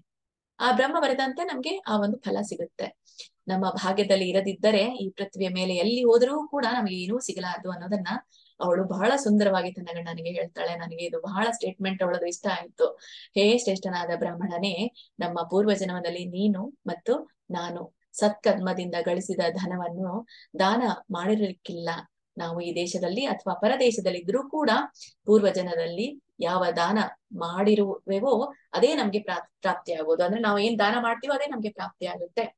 ಮತ್ತೆ ಹಿಂದೆ ನಾವು ದಾನ ಕೊಡದೇ ಇದ್ರೆ ಈಗನೂ ಕೂಡ ನಮ್ಗೆ ಸಿಗೋದಿಲ್ಲ. ಮತ್ತೆ ಯಾರಿಂದನೂ ಕೂಡ ದಾನವೂ ಕೂಡ ನಮ್ಗೆ ಬದುಕೋದಿಲ್ಲ ಅನ್ನೋದು ಗೊತ್ತಾಗುತ್ತೆ. ದಾನದ ಮಹತ್ವವನ್ನ ಇಲ್ಲಿ ನಮ್ಗೆ ತಿಳಿಸ್ತಾರೆ. ಅನ್ನದ ಮಹತ್ವ, ಅನ್ನದಾನದ ಮಹತ್ವ, ಜ್ಞಾನದಾನದ ಮಹತ್ವ ನಮ್ಗೆ ಇಲ್ಲಿ ಗೊತ್ತಾಗುತ್ತೆ. ಆದ್ದರಿಂದ ಹೇ ಶ್ರೇಷ್ಠ ಬ್ರಾಹ್ಮಣನೇ, ಪರದೇಶಕ್ಕೆ ಯಾಕೆ ಹೋಗಬೇಕು? ನಾವು ಇಲ್ಲಿಯೇ ಇರೋಣ ಅಂತಂದ್ರೆ ತನ್ನ ಗಂಡನಿಗೆ ಅವಳು ಹೇಳ್ತಾ ಇದ್ದಾಳೆ, ಬೇರೆ ದೇಶಕ್ಕೆ ಯಾಕೆ ಹೋಗೋಣ? ನಮ್ಮ ಭಾಗ್ಯ ನಮ್ಮ ಜೊತೆಗೆ ಬರೋದು, ಇಲ್ಲೇ ಇರ್ಲಿ ಅಲ್ಲೇ ಇರ್ಲಿ, ಹಾಗಾಗಿ ನಾವ್ ಇಲ್ಲೇ ಇರೋಣ ಅನ್ನೋದನ್ನ ಅವಳು ತಿಳಿಸಿ ಹೇಳ್ತಾಳೆ. ನಾನು ನಿಮ್ಮನ್ನ ಆಗಲಿ ಇರ್ಲಿಕ್ಕೆ ಸಾಧ್ಯ ಒಂದು ಕ್ಷಣವೂ ಇರ್ಲಾರೆ ಅಂತ ಹೇಳ್ತಾಳೆ. ನಿಮ್ಮನ್ನು ಬಿಟ್ಟಿರ್ಲಿಕ್ಕೆ ಆಗೋದಿಲ್ಲ. ಪತಿ ಇಲ್ಲದಿದ್ದರೆ ತಂದೆ, ತಾಯಿ, ಬಂಧು ಬಳಗ, ಅತ್ತೆ ಮಾವಂದಿರು ಮತ್ತೆ ಆಪ್ತೇಷ್ಟರು ಯಾರೂ ಸ್ತ್ರೀಯರನ್ನು ಕೇಳೋದಿಲ್ಲ. ನೋಡಿ ಎಷ್ಟು ಚೆನ್ನಾಗಿ ಹೇಳ್ತಾಳೆ ಇಲ್ಲಿ, ಬಹಳ ಚೆನ್ನಾಗಿ ತಿಳಿಸ್ತಾಳೆ. ನೀವ್ ಇರ್ಲಿಲ್ಲ ಅಂದ್ರೆ, ನೀವು ಬಿಟ್ಟು ಹೋಗ್ಬಿಟ್ರೆ ನನ್ನ ರಕ್ಷಣೆ ಮಾಡೋರು ಯಾರು? ನನ್ನ ರಕ್ಷಣೆಗೆ ಯಾರೂ ಇರೋದಿಲ್ಲ. ಈಗ ಬರ್ಬೇಕಾದಂತಹ ರಕ್ಷಣೆಗೆ ಒಂದು ಹೆಣ್ಣಿನ ಮದುವೆ ಆದ್ಮೇಲೆ ಬರ್ಬೇಕಾದಂತಹ ರಕ್ಷಣೆ ಪತಿಯಿಂದ. ಹಾಗೆ ತಂದೆ ತಾಯಿ ಬಂಧು ಬಳಗ ಅತ್ತೆ ಮಾವ ಎಲ್ರನ್ನೂ ಕೂಡ ನನ್ನನ್ನ ಏನೂ ಕೇಳೋದಿಲ್ಲ. ಅದಕ್ಕಾಗಿ ನಿಮ್ಮ ರಕ್ಷಣೆ ನನಗ್ ಬೇಕು, ನಿಮ್ಮನ್ನ ಬಿಟ್ಟು ಇರಲಾರೆ ಅನ್ನೋದನ್ನು ಕೂಡ ಅವಳು ಬಹಳ ಚೆನ್ನಾಗಿ ಹೇಳ್ತಾಳೆ. ಅಂದ ಮೇಲೆ ಬೇರೆ ಜನರು ಹೀಗೆ ಕೇಳಿ ಯಾರು ಯಾಕೆ ಕೇಳ್ತಾರೆ? ನನ್ನ ಗಂಡನೇ ಕೇಳಲಿಲ್ಲ ಅಂತಂದ್ರೆ, ಗಂಡನೇ ರಕ್ಷಣೆ ಕೊಡ್ಲಿಲ್ಲ ಅಂತಂದ್ರೆ ಬೇರೆ ಯಾರು ನನ್ಗೆ ಕೇಳ್ತಾರೆ? ಯಾವ ಸ್ತ್ರೀಯ ಗಂಡನ ಅವಳನ್ನು ಬಿಟ್ಟು ಪರದೇಶಕ್ಕೆ ಹೋಗಿರುವನೋ ಆ ಹೆಂಗಸನ್ನು ಎಲ್ಲರೂ ನಿಂದೆ ಮಾಡ್ತಾರೆ, ಅವಳಿಗೆ ಅಭಾಗಿನಿ ಅಂತಾರೆ. ಅದರಿಂದ ನೀವು ಪರದೇಶಕ್ಕೆ ಹೋಗಬೇಡಿ, ಇಲ್ಲಿಯೇ ಇರಿ ಅಂತ ಅವಳು ಬೇಡ್ಕೊಳ್ತಾಳೆ. ಯಾವ ಪರಿಸ್ಥಿತಿಯಲ್ಲಾದ್ರೂ ಕೂಡ ನಾವು ಆನಂದವಾಗಿ ಸುಖವಾಗಿ ಇರೋಣ, ಎಷ್ಟಿರುತ್ತೋ ಅದ್ರಲ್ಲಿ ನಾವು ಇರೋಣ. ನಮ್ಮ ದೈವದಲ್ಲಿ ಇದ್ರೆ ಭಗವಂತ ಮನಸ್ಸು ಇಚ್ಛೆ ಮಾಡಿದ್ರೆ ನಮ್ಗೆ ಒದಗುತ್ತೆ ಅನ್ನೋದನ್ನು ಕೂಡ ಅವಳು ತಿಳಿಸ್ತಾಳೆ. ಒಂದು ಹೆಣ್ಣಿಗೆ ತಿಳ್ಕೊಳ್ಬೇಕಾದಂತಹ ವಿಷಯಗಳು ಇಲ್ಲಿದೆ. ಯಾವ ತರ ಅವರು ತಿಳ್ಕೊಳ್ತಾರೋ ಗೊತ್ತಿಲ್ಲ. ಯಾಕಂದ್ರೆ ಈಗಿನ ದಿನಮಾನದಲ್ಲಿ ಇರುವಂತಹ ಹೆಣ್ಣು ಮಕ್ಕಳು, ಮಹಿಳೆಯರು ಭೌತಿಕವಾಗಿ ಅವರು ಕೇವಲ ವಿಷಯ ವಸ್ತುಕ್ಕೆ ಮಾತ್ರ ಮಹತ್ವವನ್ನ ಕೊಡ್ತಾರೆ. ಆದ್ರೆ ಸಂಬಂಧಗಳಲ್ಲಿಯೂ ಕೂಡ ಇಂತಹ ಒಂದು ಭಾವನೆಗಳು ಬರುತ್ತೆ ಅನ್ನೋದನ್ನ ನಾವು ಇಲ್ಲಿ ತಿಳ್ಕೊಳ್ಬಹುದು. ಎಷ್ಟು ಚೆನ್ನಾಗಿ ಅವಳು ಈ ಒಂದು ನೋಡಿದಾಗ 2 ಪೇಜ್ಗಿಂತ ಹೆಚ್ಚು ಅವಳು ತನ್ನ ಒಂದು ಭಾವನೆಯನ್ನ ವ್ಯಕ್ತಪಡಿಸ್ತಾಳೆ ಇಲ್ಲಿ. ಈ ಒಂದು ಹೆಂಡತಿಯನ್ ಮಾತನ್ನ ಕೇಳಿ ಆ ಜಾಣ ಬ್ರಾಹ್ಮಣ ಪರದೇಶಕ್ಕೆ ಹೋಗದೆ ಅಲ್ಲಿಯೇ ನಿಂತುಕೊಂಡ್ ಬಿಡ್ತಾನೆ. ಅಂದ್ರೆ ಯಾರು ಕೂಡ ಹೆಣ್ಣು ಮಕ್ಕಳ ಮಾತು ಕೇಳಲ್ಲ. ಆದ್ರೆ ಆ ಗಂಡನಿಗೆ ಈ ಒಂದು ವಿಷಯವನ್ನ ತಿಳಿಸಿದಂತ ಹೆಂಡತಿ ಅವನು ಎಲ್ಲಿಯೂ ಹೋಗೋದಿಲ್ಲ. ಯಾಕಂದ್ರೆ ಅದ್ರಲ್ಲಿ ಅರ್ಥ ಇತ್ತು ಅವಳು ಹೇಳೋದ್ರಲ್ಲಿ. ಭಾಗ್ಯ ಅನ್ನೋದು ನಮ್ ಜೊತೆಗೆ ಇರುತ್ತೆ, ಎಲ್ಲಿ ಹೋದ್ರೂ ಅದು ನಮ್ ಜೊತೆಗೆ ಬರುವುದು ಅನ್ನೋದು ಇಲ್ಲಿಂದ ಗೊತ್ತಾಗುತ್ತೆ. ಅಷ್ಟರಲ್ಲಿಯೇ ಅಲ್ಲಿ ಒಬ್ರು ಮುನಿಶ್ರೇಷ್ಠ ಬರ್ತಾರೆ. ಆ ಮುನಿಶ್ರೇಷ್ಠ ಹೆಸರು ಋಷಿಮುನಿಗಳ ಹೆಸರು ಕೌಂಡಿಣ್ಯ ಋಷಿಮುನಿಗಳು ಅಂತ ಅಲ್ಲಿಗೆ ಬರ್ತಾರೆ. ಸೊ ಅವರನ್ನ ಕಂಡ ಬ್ರಾಹ್ಮಣನಿಗೆ ಬಹಳ ಆನಂದವಾಗುತ್ತೆ. ಯಾಕಂದ್ರೆ ಹೇಗೆ ಬಾಯಾರಿಕೆ ಆದಂತಹ ಒಬ್ಬ ವ್ಯಕ್ತಿಗೆ ಒಂದು ನೀರಿನ ತಾಣ ಸಿಗುತ್ತೋ ಆ ಥರನಾದಂತಹ ಭಾಸ, ಅದೇ ತರ ಆದಂತಹ ಭಾಸ ಅವನಿಗೆ ಆಗತ್ತೆ. ಆ ಬ್ರಾಹ್ಮಣನಿಗೆ ಅವನು ತನ್ನ ಅಂದ್ರೆ ಅವಳು ತನ್ನ ಪತಿ ಸಮೇತವಾಗಿ ಕೌಂಡಿನ್ಯ ಮುನಿಗಳಿಗೆ ಸಾಷ್ಟಾಂಗ ನಮಸ್ಕಾರವನ್ನ ಹಾಕ್ತಾಳೆ. ಇಬ್ರು ಕೂಡ ಬ್ರಾಹ್ಮಣ ಶ್ರೇಷ್ಠರು, ಪತಿ ಮತ್ತೆ ಪತ್ನಿ ಇಬ್ರು ಕೂಡ ಕೌಂಡಿನ್ಯ ಮುನಿಗಳಿಗೆ ನಮಸ್ಕಾರವನ್ನ ಮಾಡ್ತಾರೆ. ಅವಾಗ ಬ್ರಾಹ್ಮಣರ ಋಷಿಗೆ ಹೇಳ್ತಾನೆ, ನನ್ನ ಭಾಗ್ಯವು ದೊಡ್ಡದು ಎಂದೇ ನನಗೆ ಎಂದು ಅನಿಸ್ತಾ ಇದೆ. ಯಾಕಂದ್ರೆ ದುರ್ಭಾಗ್ಯದಿಂದ ಇರುವಂತಹ ನನಗೆ ನಿಮ್ಮಂತಹ ಋಷಿಮುನಿಗಳ ದರ್ಶನವಾಯಿತು. ಹಾಗಾಗಿ ನನ್ನ ಭಾಗ್ಯ ಒದಗಿ ಬಂದಿದೆ. ಇವತ್ತು ನಾನು ಧನ್ಯನಾದೆ ನಿಮ್ಮ ದರ್ಶನದಿಂದ, ನನ್ನ ಜೀವನ ಸಫಲವಾಯಿತು ಅಂತ ಹೇಳ್ತಾನೆ. ಅನಂತರ ಸುಮೇಧ ಹೇಳ್ತಾನೆ, ಋಷಿಗಳ ಪೂಜೆ ಮಾಡಿ ಭೋಜನವನ್ನು ಕೂಡ ಬಡಿಸ್ತಾನೆ. ಯಾವಾಗ ಋಷಿಮುನಿಗಳು ಬರ್ತಾರೋ ಆ ಸುಮೇಧ ಬ್ರಾಹ್ಮಣ ಅಷ್ಟು ಬಡತನ ಇದ್ರೂ ಕೂಡ ಋಷಿಗಳ ಒಂದು ಸತ್ಕಾರವನ್ನ ಮಾಡದೇ ಇರುವುದಿಲ್ಲ. ಅವರಿಗೆ ಭೋಜನವನ್ನ ಕೊಡ್ತಾನೆ. ಭೋಜನವಾದ ನಂತರ ಪತಿವ್ರತೆ ಅಂದ್ರೆ ಪವಿತ್ರ ಅಂದ್ರೆ ಸುಮೇಧನ ಹೆಂಡತಿ ಪವಿತ್ರ ಕೇಳ್ತಾಳೆ, ಹೇ ಶ್ರೇಷ್ಠನಾದ ಋಷಿಮುನಿಗಳೇ, ನಮ್ಮ ದರಿದ್ರವು ಹೋಗುವಂತೆ ಯಾವ್ದಾದ್ರು ಒಂದು ಉಪಾಯವನ್ನ ಹೇಳಿರಿ. ಯಾವಾಗ ನಮ್ಗೆ ಈ ದಾರಿದ್ರ್ಯ ಹೋಗೋದು? ಒಪ್ಕೊಳ್ತೇನೆ. ಯಾಕಂದ್ರೆ ನಾವು ಹಿಂದಿನ ಒಂದು ಜನ್ಮದಲ್ಲಿ ಯಾವುದೇ ಒಂದು ವಿದ್ಯೆಯನ್ನು ಕೂಡ ದಾನ ಮಾಡಿಲ್ಲ, ಧನವನ್ನ ಕೂಡ ದಾನ ಮಾಡಿಲ್ಲ. ನಾವು ಒಪ್ಕೊಳ್ತೀನಿ, ನಾವು ತಪ್ಪು ಮಾಡಿದ್ದೇವೆ. ಆದ್ರೆ ನಮ್ಗೆ ಯಾವುದೇ ಆದಂತಹ ಉಪಾಯ ಇಲ್ವಾ ಈ ಜನ್ಮದಲ್ಲಿ? ಹೊರತಾಗಿ ಬೇರೆ ಯಾವ್ದಾದ್ರು ಉಪಾಯವನ್ನ ನಮ್ಗೆ ತಿಳಿಸಿ ಈ ಜನ್ಮದಲ್ಲಿ ಈ ಒಂದು ದಾರಿದ್ರ್ಯದಿಂದ ಹೊರಗೆ ಬರ್ಲಿಕ್ಕೆ ಅನ್ನೋದನ್ನ ತಿಳಿಸ್ತಾಳೆ.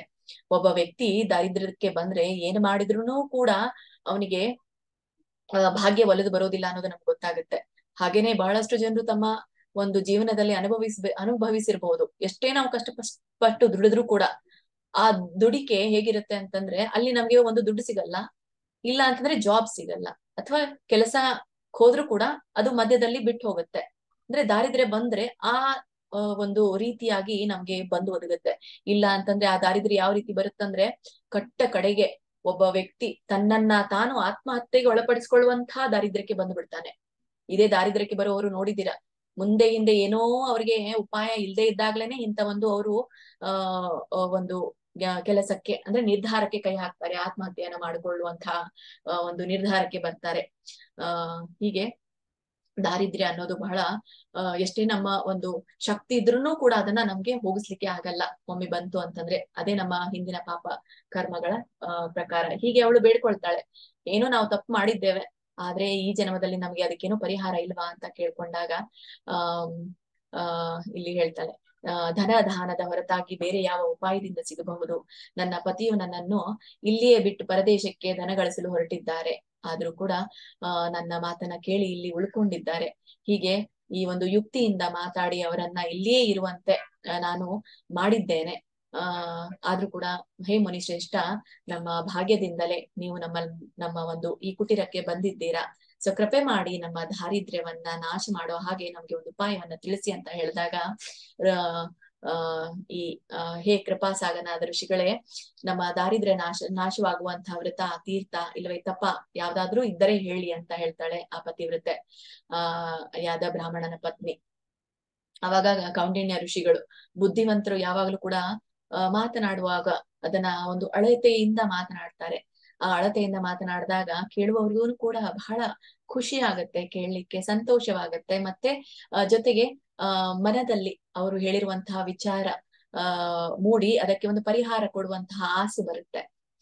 ಹೀಗೆ ಬುದ್ಧಿವಂತರಾದಂತಹ ಬ್ರಾಹ್ಮಣನ ಪತ್ನಿಯ ಮಾತನ್ನ ಕೇಳಿ ಕೌಂಡಿನ್ಯ ಋಷಿಮುನಿಗಳು ಕೂಡ ಬಹಳ ಸಂತೋಷವಾಗುತ್ತೆ, ಮನದಲ್ಲಿ ವಿಚಾರ ಮಾಡ್ತಾರೆ. ಮತ್ತು ಎಲ್ಲ ಪಾಪ ಪರಿಹಾರ ಆಗುವಂತಹ ಮತ್ತು ದುಃಖ ನಾಶವಾಗುವಂತಹ ಒಂದು ಉತ್ತಮವಾದ ವ್ರತವನ್ನ ಅವಳಿಗೆ ಹೇಳಲಿಕ್ಕೆ ಪ್ರಾರಂಭ ಮಾಡ್ತಾರೆ. ಅವಾಗ ಕೌಂಡಿನ್ಯ ಋಷಿಗಳು ಅವಳಿಗೆ ತಿಳಿಸ್ತಾರೆ, ಹೀಗೆ ಈಗ ನಾವು ಏನು ಅಧಿಕ ಮಾಸದಲ್ಲಿ ಇದ್ದೀವೋ ಇದೇ ಅಧಿಕ ಮಾಸ ಅವಾಗೂ ಕೂಡ ಇತ್ತು. ಈ ಅಧಿಕ ಮಾಸದಲ್ಲಿ ಕೃಷ್ಣ ಪಕ್ಷದಲ್ಲಿ ಪರಮಾ ಎಂಬ ಏಕಾದಶಿ ಬರುತ್ತೆ. ಈ ಏಕಾದಶಿಯ ದಿನ ಪೋಷಣ ಅಂತಂದ್ರೆ ಉಪವಾಸದ ಪೋಷಣೆ ಅಂತ ಬಹಳ ಚೆನ್ನಾಗಿ ಹೇಳ್ತಾರೆ. ನೋಡಿ, ಇಲ್ಲಿ ಪೋಷಣೆ ಅಂದ್ರೆ ಕೇವಲ ನಾವು ಆಹಾರ ತೆಗೆದುಕೊಂಡು ಮಾಡುವಂತಹ ಪೋಷಣೆ ಅಲ್ಲ. ಉಪವಾಸ ಇದ್ಕೊಂಡು ಕೂಡ ನಮ್ಮ ದೇಹವನ್ನ ಪೋಷಣೆ ಮಾಡುವಂಥದ್ದು. ಯಾಕಂದ್ರೆ ಉಪವಾಸ ನಾವು ಎಷ್ಟು ಮಾಡ್ತೀವೋ ಅಷ್ಟು ನಮ್ಮ ದೇಹ ಆರೋಗ್ಯಕರವಾಗಿರುತ್ತೆ. ಆಹಾರಕ್ಕಿಂತಲೂ ಕೂಡ ಉಪವಾಸ ಅನ್ನೋದು, ಆಹಾರದ ಪೋಷಣೆಗಿಂತ ಉಪವಾಸದ ಪೋಷಣೆ ಉನ್ನತವಾದದ್ದು ಅನ್ನೋದು ನಮ್ಗೆ ಇಲ್ಲಿ ಗೊತ್ತಾಗುತ್ತೆ. ಪೋಷಣೆಯನ್ನ ಮಾಡಿ ರಾತ್ರಿ ವಿಧಿಪೂರ್ವಕವಾದ ಜಾಗರಣೆಯನ್ನ ನೀನು ಮಾಡಬೇಕು. ಈ ಹಿಂದಿನ ಏಕಾದಶಿಲೂ ಕೂಡ ನಾವು ಕಂಡುಕೊಂಡ್ವಿ. ಎಲ್ಲಿ? ಈ ಒಂದು ಶುಕ್ಲ ಪಕ್ಷದ ಏಕಾದಶಿ ಎಂದು, ಈ ಪದ್ಮಿನಿ ಏಕಾದಶಿ ಈ ಎಂದು ಕೂಡ ಜಾಗರಣೆಯನ್ನ ಮಾಡ್ಬೇಕು ಅಂತ. ಪ್ರತಿ ಉಪವಾಸದಲ್ಲಿ ಜಾಗರಣೆಯನ್ನ ಮಾಡ್ಬೇಕು. ಆದ್ರೆ ವಿಶೇಷವಾಗಿ ಈ ಒಂದು ಪುರುಷೋತ್ತಮ ಮಾಸದಲ್ಲಿ ಇರುವಂತಹ 2 ಏಕಾದಶಿಯ ದಿನದಂದು ನಾವು ರಾತ್ರಿ ವಿಧಿಪೂರ್ವಕವಾದಂತಹ ಜಾಗರಣೆಯನ್ನ ಮಾಡ್ಬೇಕು. ಈ ವಿಧಿಪೂರ್ವಕವಾದ ಜಾಗರಣೆಯನ್ನ ನಾನು ಈಗಾಗ್ಲೇ ನಿಮ್ಗೆ ತಿಳಿಸಿದ್ದೇನೆ. ಹೇಗೆ? ಈ ಒಂದು 4 ಯಾಮ ಬರುತ್ತೆ. ಆ 4 ಯಾಮ ಅಂದ್ರೆ ಈ ಒಂದು ಅಗ್ನಿಷ್ಠೋಮ ಯಾಮ, ಈ ಯಾವುದು ಈ ಸಂಜೆ 6ರಿಂದ 9 ಗಂಟೆಗೆ ಒಂದು ಯಾಮ. 2ನೇ ಯಾಮ ಗಳಿಗೆ ಅಂತ ಹೇಳ್ತಾರೆ. 2ನೇ ಯಾಮ 9 ಗಂಟೆಯಿಂದ 12 ಗಂಟೆ ರಾತ್ರಿ. ಆಮೇಲೆ ಮುಂದುವರಿತುಪಡಿಸಿ 12 ಗಂಟೆಯಿಂದ 3 ಗಂಟೆ ಬೆಳಿಗ್ಗೆ. ಆಮೇಲೆ 3 ಗಂಟೆಯಿಂದ 6 ಗಂಟೆ ಬೆಳಿಗ್ಗೆ, ಅಂದ್ರೆ ದ್ವಾದಶಿಯ ದಿನ. ಹೀಗೆ ಈ 4 ಯಾಮಗಳು ಬರುತ್ತೆ. ಆ 4 ಯಾಮಗಳಲ್ಲೂ ಕೂಡ ನಾವು ಜಾಗರಣೆಯನ್ನ ಮಾಡ್ಬೇಕು. ಮತ್ತೆ 4 ಯಾಮಗಳಲ್ಲಿ ಜಾಗರಣೆ ಮಾಡಿದಾಗ ನಮ್ಗೆ ಒಂದು ಪುಣ್ಯ ಫಲ ಒದಗುತ್ತೆ. ಒಂದು ಯಾಗಗಳು ಮಾಡಿದಷ್ಟು ಪುಣ್ಯ ಫಲ ಅನ್ನೋದು ನಾನೀಗಾಗಲೇ ನಿಮ್ಗೆ ತಿಳಿಸಿದ್ದೀನಿ. ಈ ಸಂಜೆ 6ರಿಂದ ಅಂದ್ರೆ ನಾಳೆಗೆ 6ರಿಂದ ರಾತ್ರಿ 9 ಗಂಟೆಯವರೆಗೆ ಮಾಡಿದಂತಹ ಜಾಗರಣೆಯಿಂದ ಅಗ್ನಿಷ್ಠೋಮ ಯಾಗ ಸಿಗುತ್ತೆ. ಅಗ್ನಿಷ್ಠೋಮ ಯಾಗ ಮಾಡಿದಷ್ಟು ನಮ್ಗೆ ಪುಣ್ಯ ಫಲ ಒದಗುತ್ತೆ ಅನ್ನೋದು ಗೊತ್ತಿದೆ. ಮತ್ತೆ ಯೂಶ್ವಲಿ ನಾವು ಎಚ್ಚರಿರ್ತೇವೆ, 6ರಿಂದ 9 ಗಂಟೆವರೆಗೆ ಎಚ್ಚರಿರ್ತೇವೆ. ಆದ್ರೆ ಇನ್ನೂ ಹೆಚ್ಚು ಕೆಲವೊಬ್ರು 12 ಗಂಟೆಗೆ ಮಲಗ್ತಾರೆ. ಅವ್ರಿಗೂ ಕೂಡ ಇದು ಉಪಯೋಗ ಆಗ್ಬಹುದು. ರಾತ್ರಿ 9ರಿಂದ 12 ಗಂಟೆವರೆಗೆ ಮಾಡಿದಂತಹ ಜಾಗರಣೆಯಿಂದ ವಾಜಪೇಯ ಯಾಗ ಮಾಡಿದಷ್ಟು ಪುಣ್ಯ ಸಿಗುತ್ತೆ. ಮುಂದೆ 12ರಿಂದ 3 ಅಶ್ವಮೇಧ ಯಾಗ, ಮತ್ತೆ 3ರಿಂದ 6 ರಾಜಸೂಯ ಯಾಗ ಮಾಡಿದಷ್ಟು ಪುಣ್ಯ ಸಿಗುತ್ತೆ ಅಂತ ಹೇಳ್ತಾರೆ. ಆದ್ರೂ ಕೂಡ ಜಾಗರಣೆ ಮಾಡೋದು ಅಂತಂದ್ರೆ ಟಿವಿ ನೋಡ್ಕೊಂಡು, ಹಾಡ್ ಕೇಳ್ಕೊಂಡು, ಏನೋ ಒಂದು ಗೇಮ್ ಆಡ್ಕೊಂಡು ಕೂಡೋದಲ್ಲ. ಇಲ್ಲಿ ನೀವು ಮಾಡ್ಬೇಕಾಗಿರೋದು ಭಗವಂತನ ಒಂದು ಕುರಿತಾಗಿ ಲೀಲೆಗಳ ಶ್ರವಣ ಮತ್ತೆ ಸ್ಮರಣ. ಇದನ್ನ ಮಾಡೋದ್ರಿಂದ ನಮ್ಗೆ ಈ ಅಧಿಕ ಮಾಸದ ಪುಣ್ಯ ಫಲ ಒದಗುತ್ತೆ ಅನ್ನೋದನ್ನು ಕೂಡ ಇಲ್ಲಿ ಆ ಕೌಂಡಿನ್ಯ ಋಷಿಗಳು ತಿಳಿಸ್ತಾರೆ. ಪುಂಡರೀಕಾಕ್ಷನೇ, ಹೇ ಕೇಶವನೇ, ನನ್ನ ಅಜ್ಞಾನ ನಾಶಗೊಳಿಸಿ ಜ್ಞಾನ ದೃಷ್ಟಿಯನ್ನ ಕೊಡು ಅಂತ ಎಂದು ದೇವಾದಿದೇವ ಭಗವಾನ್ ಚಕ್ರಧಾರಿಗೆ ನಿವೇದನ ಮಾಡ್ಬೇಕು ಅಂತ ಹೇಳ್ತಾರೆ ಅವಳಿಗೆ. ಯಾರಿಗೆ? ಪವಿತ್ರಾಗೆ, ಸುಮೇಧನ ಹೆಂಡತಿಗೆ. ಅಂದ್ರೆ ನನಗೆ ಅಜ್ಞಾನವನ್ನ ನಾಶ ಮಾಡು. ಜ್ಞಾನ ದೃಷ್ಟಿ ಅಂತಂದ್ರೆ ಈ ವೇದಗಳ ಜ್ಞಾನ ಇಲ್ಲಿ ಹೇಳ್ತಾ ಇಲ್ಲ.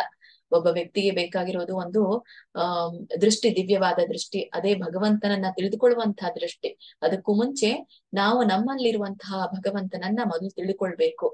ನಮ್ಮಲ್ಲಿ ಇರುವಂತಹ ಆತ್ಮವನ್ನ ನಾವು ತಿಳ್ಕೊಳ್ಬೇಕು. ತಿಳ್ಕೊಂಡಾಗ ಮಾತ್ರ ಅದಕ್ಕೆ ನಾವು ಜ್ಞಾನದ ದೃಷ್ಟಿ ಅಂತ ಹೇಳಲಿಕ್ಕೆ ಸಾಧ್ಯ. ನಾವು ಯಾವಾಗ ಒಳಗಡೆ ನಮ್ಮನ್ನ ನಾವು ತಿಳ್ಕೊಳ್ತೀವೋ ಆವಾಗ ಹೊರಗಡೆ ಮಾತ್ರ ತಿಳ್ಕೊಳ್ಳಿಕ್ಕೆ ಸಾಧ್ಯ. ಇದರನ್ನು ಕೂಡ ನಾವು ತಿಳ್ಕೊಳ್ಳಿಕ್ಕೆ, ಅರಿಲಿಕ್ಕೆ ಸಾಧ್ಯ ಆಗತ್ತೆ. ಅದಕ್ಕಾಗಿ ನೀನು ಚಕ್ರಧಾರಿಯಾದಂತಹ ಭಗವಂತನಿಗೆ, ಕೇಶವನಿಗೆ ನೀನು ನಿವೇದನೆಯನ್ನ ಮಾಡ್ಬೇಕು ಅನ್ನೋದನ್ನ ತಿಳಿಸ್ತಾರೆ. ಅಂದರೆ ವ್ರತ ಮಾಡುವವನಿಗೆ ಐಶ್ವರ್ಯ ಪ್ರಾಪ್ತಿ ಆಗತ್ತೆ ಮತ್ತು ಧನ ಧಾನ್ಯಾದಿಗಳು ಸಮೃದ್ಧವಾಗುತ್ತವೆ. ಮತ್ತೆ ಇದಕ್ಕೆ ಒಂದು ಉಲ್ಲೇಖವನ್ನು ಕೊಡ್ತಾರೆ ಕೌಂಡಿನ್ಯ ಋಷಿಗಳು. ಹೀಗೆ ಕುಬೇರನು ಕೂಡ ಈ ವ್ರತವನ್ನ ಮಾಡಿದ. ಆದ್ದರಿಂದ ಶಂಕರ ಪ್ರಸನ್ನನಾಗಿ ಅವನಿಗೆ ಒಂದು ಧನದ ಆಧಿಪತ್ಯವನ್ನ ಕೊಟ್ಟ. ಕುಬೇರ ಅಂತಂದ್ರೆ ಅವನೊಬ್ಬ ಧನದ ಅಧಿಪತಿ ಅಂತ ನಮ್ಗೆಲ್ರಿಗೂ ಕೂಡ ಗೊತ್ತು. ಈ ಅಧಿಪತಿ ಅವನಿಗೆ ಆಧಿಪತ್ಯ ಸಿಕ್ಕಿರೋದು ಅವನು ಕೂಡ ಈ ಅಧಿಕ ಮಾಸದ ಏಕಾದಶಿ ಮಾಡಿರೋದ್ರಿಂದಲೇ. ಅದರಂತೆ ಪೂರ್ವ ಕಾಲದಲ್ಲಿ ಈ ಒಂದು ಸತ್ಯ ಹರಿಶ್ಚಂದ್ರ ಅಂತ ಹೇಳ್ತೇವೆ. ಸತ್ಯ ಹರಿಶ್ಚಂದ್ರನು ಕೂಡ ಹೇಗೆ ಅವನ ಒಂದು ರಾಜ್ಯ ಇತ್ತು. ಬಹಳಷ್ಟು ಒಬ್ಬ ಸಾಹುಕಾರನಾದಂತಹ ಈ ರಾಜ ತನ್ನ ಪತ್ನಿ, ಪುತ್ರ ಎಲ್ಲರನ್ನ ಕಳ್ಕೊಂಡ, ತನ್ನ ರಾಜ್ಯವನ್ನ ಕಳ್ಕೊಂಡ, ಎಲ್ಲ ಪತ್ನಿ ಪುತ್ರರನ್ನ ಮಾರಿದ. ಅಂದ್ರೆ ತನ್ನ ಒಂದು ದಾರಿದ್ರ್ಯದಿಂದಾಗಿ. ಹಾಗೆ ಎಲ್ಲವನ್ನ ಅವನು ವಾಪಸ್ ಪಡ್ಕೊಳ್ಳಿಕ್ಕೆ ಸಾಧ್ಯ ಆಗಿರೋದೇ ಯಾವಾಗ ಸತ್ಯ ಹರಿಶ್ಚಂದ್ರ ಈ ಒಂದು ಅಧಿಕ ಏಕಾದಶಿಯ ಉಪವಾಸವನ್ನ ಮಾಡಿರೋದ್ರಿಂದ, ಈ ಪರಮ ಏಕಾದಶಿಯ ವ್ರತ ಮಾಡಿರೋದ್ರಿಂದಾನೇ ಅವನಿಗೆ ತನ್ನ ಪ್ರಿಯವಾದಂತಹ ಪತ್ನಿ ಮತ್ತೆ ಪುತ್ರ ಮರಳಿ ಸಿಕ್ರು. ಮತ್ತೆ ಯಾವಾಗ ಈ ಒಂದು ರಾಜ್ಯ ಕಳ್ಕೊಂಡಿದ್ನೋ ಆ ನಿಷ್ಕಂಟಕವಾದಂತಹ ರಾಜ್ಯ ಅವನಿಗೆ ಮರಳಿ ಸಿಕ್ತು. ಇಷ್ಟು ಪವಿತ್ರವಾದದ್ದು ಈ ಪರಮ ಏಕಾದಶಿ ಅನ್ನೋದನ್ನ ಇಲ್ಲಿ ತಿಳಿಸ್ತಾರೆ. ಹಾಗಾಗಿ ಇದು ಕಲ್ಯಾಣಕಾರಿಯಾದಂತಹ ಒಂದು ವ್ರತ. ಹೀಗೆ ನೀ ಭಕ್ತಿ ಭಾವದಿಂದ ವಿಧಿಪೂರ್ವಕವಾಗಿ ಮಾಡ್ಬೇಕು, ವಿಧಿವಿಧಾನದಿಂದ ಮಾಡ್ಬೇಕು. ಹೀಗೆ ಹೇಳಿ ಕೌಂಡಿನ್ಯ ಋಷಿಗಳು ಪವಿತ್ರಾಳಿಗೆ ಹೇಳ್ತಾಳೆ, ಈ ವ್ರತದ ವಿಧಾನವನ್ನ ತಿಳಿಸ್ತಾರೆ. ಮತ್ತು ಆ ಸುಮೇಧ ಬ್ರಾಹ್ಮಣನಿಗೆ ಈ ಪಂಚರಾತ್ರ ವ್ರತದ ವಿಧಿಯನ್ನು ಹೇಳ್ತಾರೆ. ಈ ಅಧಿಕ ಮಾಸದಲ್ಲಿ ಪಂಚರಾತ್ರ ವ್ರತ ಮಾಡಿದರೆ ಐಶ್ವರ್ಯ ಪ್ರಾಪ್ತಿವಾಗುತ್ತೆ ಮತ್ತು ಮುಕ್ತಿ ದೊರೆಯುತ್ತೆ ಅನ್ನೋದನ್ನ ಇದರ ಮಹಿಮೆ ತಿಳಿಸ್ತಾರೆ. ಪರಮ ಏಕಾದಶಿಯ ದಿನ ನೀನೇನ್ ಮಾಡ್ಬೇಕು? ಏಕಾದಶಿಯ ದಿನ ನೀನು ಬೆಳಿಗ್ಗೆ ಎದ್ದು ಸ್ನಾನ ಮಾಡಬೇಕು. ಮತ್ತೆ ದಿನದ ಕಾರ್ಯಕ್ರಮವನ್ನ ಅಂದ್ರೆ ದೈನಂದಿನ ಕಾರ್ಯಕ್ರಮವನ್ನ ನಾವು ಬೆಳಿಗ್ಗೆ ಮುಗಿಸ್ಕೊಳ್ಬೇಕು. ಆವಾಗ ಪಂಚರಾತ್ರದ ವ್ರತವನ್ನ ನಾವು ಸಂಕಲ್ಪವನ್ನ ಮಾಡ್ಕೊಳ್ಬೇಕು. ಮತ್ತೆ ಪಂಚರಾತ್ರ ವ್ರತದಲ್ಲಿ ಈ 5 ದಿನ ಬೆಳಿಗ್ಗೆ ಎದ್ದು ಸ್ನಾನ ಮಾಡಿ ಮನುಷ್ಯ ಉಪವಾಸ ಮಾಡುತ್ತಾನೋ ಅವನು ತಂದೆ ತಾಯಿ ಮತ್ತು ಪತ್ನಿ ಸಮೇತವಾಗಿ ವಿಷ್ಣು ಲೋಕಕ್ಕೆ ಹೋಗ್ತಾನೆ ಅಂತ ಹೇಳ್ತಾರೆ. ನೋಡಿ, ಒಬ್ಬ ವ್ಯಕ್ತಿ ಕುಟುಂಬದಲ್ಲಿ ಈ ಒಂದು ಏಕಾದಶಿಯನ್ನ ಮಾಡೋದ್ರಿಂದ ಕೇವಲ ತಾನೊಬ್ನೇ ವೈಕುಂಠ ಲೋಕಕ್ಕೆ ಹೋಗೋದಲ್ಲ, ತನ್ನ ತಂದೆ ತಾಯಿ ಪತ್ನಿಯರ ಜೊತೆಗೆ ಸಮೇತವಾಗಿ ವಿಷ್ಣು ಲೋಕಕ್ಕೆ ಹೋಗ್ತಾನೆ ಅನ್ನೋದನ್ನ ಇಲ್ಲಿ ಹೇಳ್ತಾರೆ. ಹೀಗೆ ಈ ಏಕಾದಶಿಯಿಂದ ಅಮಾವಾಸ್ಯೆಯವರೆಗೆ 5 ದಿನ ಅಮಾವಾಸ್ಯೆಯವರೆಗೆ 5 ದಿನ ಒಂದು ವೇಳೆ ಊಟ ಮಾಡುತ್ತಾನೋ ಅವನು ಎಲ್ಲ ಪಾಪಗಳಿಂದ ಮುಕ್ತನಾಗ್ತಾನೆ. ಇಲ್ಲಿ ಇನ್ನೊಂದು ಹೇಳ್ತಾರೆ, ಪಂಚರಾತ್ರ ಅಂತಂದ್ರೆ ಈ ಒಂದು ಈ ಕೃಷ್ಣ ಪಕ್ಷದ ಅಂತಿಮ ದಿನ ಅಂತ ಹೇಳ್ತೇವೆ. ಈಗ ಈ ಶ್ರಾವಣ ಈ ಒಂದು ಅಮಾವಾಸ್ಯೆ ಬರುತ್ತಲ್ಲ, ಅಮಾವಾಸ್ಯೆಗಿಂತ 5 ದಿನ ಮುಂಚೆ, ಈ ಅಮಾವಾಸ್ಯೆಗಿಂತ 5 ದಿನ ಮುಂಚೆ ನಾವು ಈ ದಿನ ಬೆಳಿಗ್ಗೆ ಎದ್ದು ಈ ಒಂದು ಸಂಕಲ್ಪ ಮಾಡ್ಕೊಂಡು ವಿಧಿವಿಧಾನಗಳ ಮೂಲಕ ಸ್ನಾನ ಮಾಡಿ ಉಪವಾಸ ಮಾಡೋದು ಅಂತ ಹೇಳ್ತಾರೆ. 5 ದಿನಗಳು ಕೂಡ ಉಪವಾಸ ಮಾಡ್ಬೇಕು. ಇವತ್ತು ನಾವು ಇಲ್ಲಿ ಪರಮ ಏಕಾದಶಿ ಆಯ್ತು, ನಾಳೆಗೆ ಆಯ್ತು. ಮತ್ತೆ ಈ ಪಂಚರಾತ್ರ ಅಂತಂದ್ರೆ ಈ ಅಮಾವಾಸ್ಯೆಗಿಂತ ಮುಂಚೆ ಬರುವಂತದ್ದು. ಅದನ್ನ ಇಲ್ಲಿ ತಿಳಿಸಿದ್ದಾರೆ. ಈ 5 ದಿನ ಒಂದು ವೇಳೆ ಊಟ ಮಾಡ್ತಾನೋ ಅವನು ಎಲ್ಲ ಪಾಪಗಳಿಂದ ಮುಕ್ತನಾಗ್ತಾನೆ, ಸ್ವರ್ಗ ಲೋಕಕ್ಕೆ ಹೋಗ್ತಾನೆ ಅಂತ ಹೇಳ್ತಾರೆ. ಅಲ್ಲಿಯೂ ಅವನಿಗೆ ಮಾನ ಮರ್ಯಾದೆ ಸಿಗುತ್ತೆ. ಮತ್ತೆ ಯಾರೇ ಬೆಳಿಗ್ಗೆ ಎದ್ದು ಸ್ನಾನ ಮಾಡಿ 5 ದಿನ ಬ್ರಾಹ್ಮಣನಿಗೆ ಭೋಜನ ಹಾಕ್ತಾರೋ ಅವನು ದೇವ, ದೈತ್ಯ ಮತ್ತು ಮನುಷ್ಯರ ಸಹ ಎಲ್ಲ ವಿಶ್ವಕ್ಕೆ ಭೋಜನ ಮಾಡಿಸಿದಂತೆ ಆಗುತ್ತದೆ. ಅಂದ್ರೆ ದಾನ ಧರ್ಮ ಮಾಡೋದು ನಾವು ಕೇವಲ ಅನ್ನದಾನ ಜ್ಞಾನದಾನ ಮಾಡ್ಬೇಕು ಅಂತ ಮಾಡಿದಾಗ ಮಾತ್ರ ಅಲ್ಲ.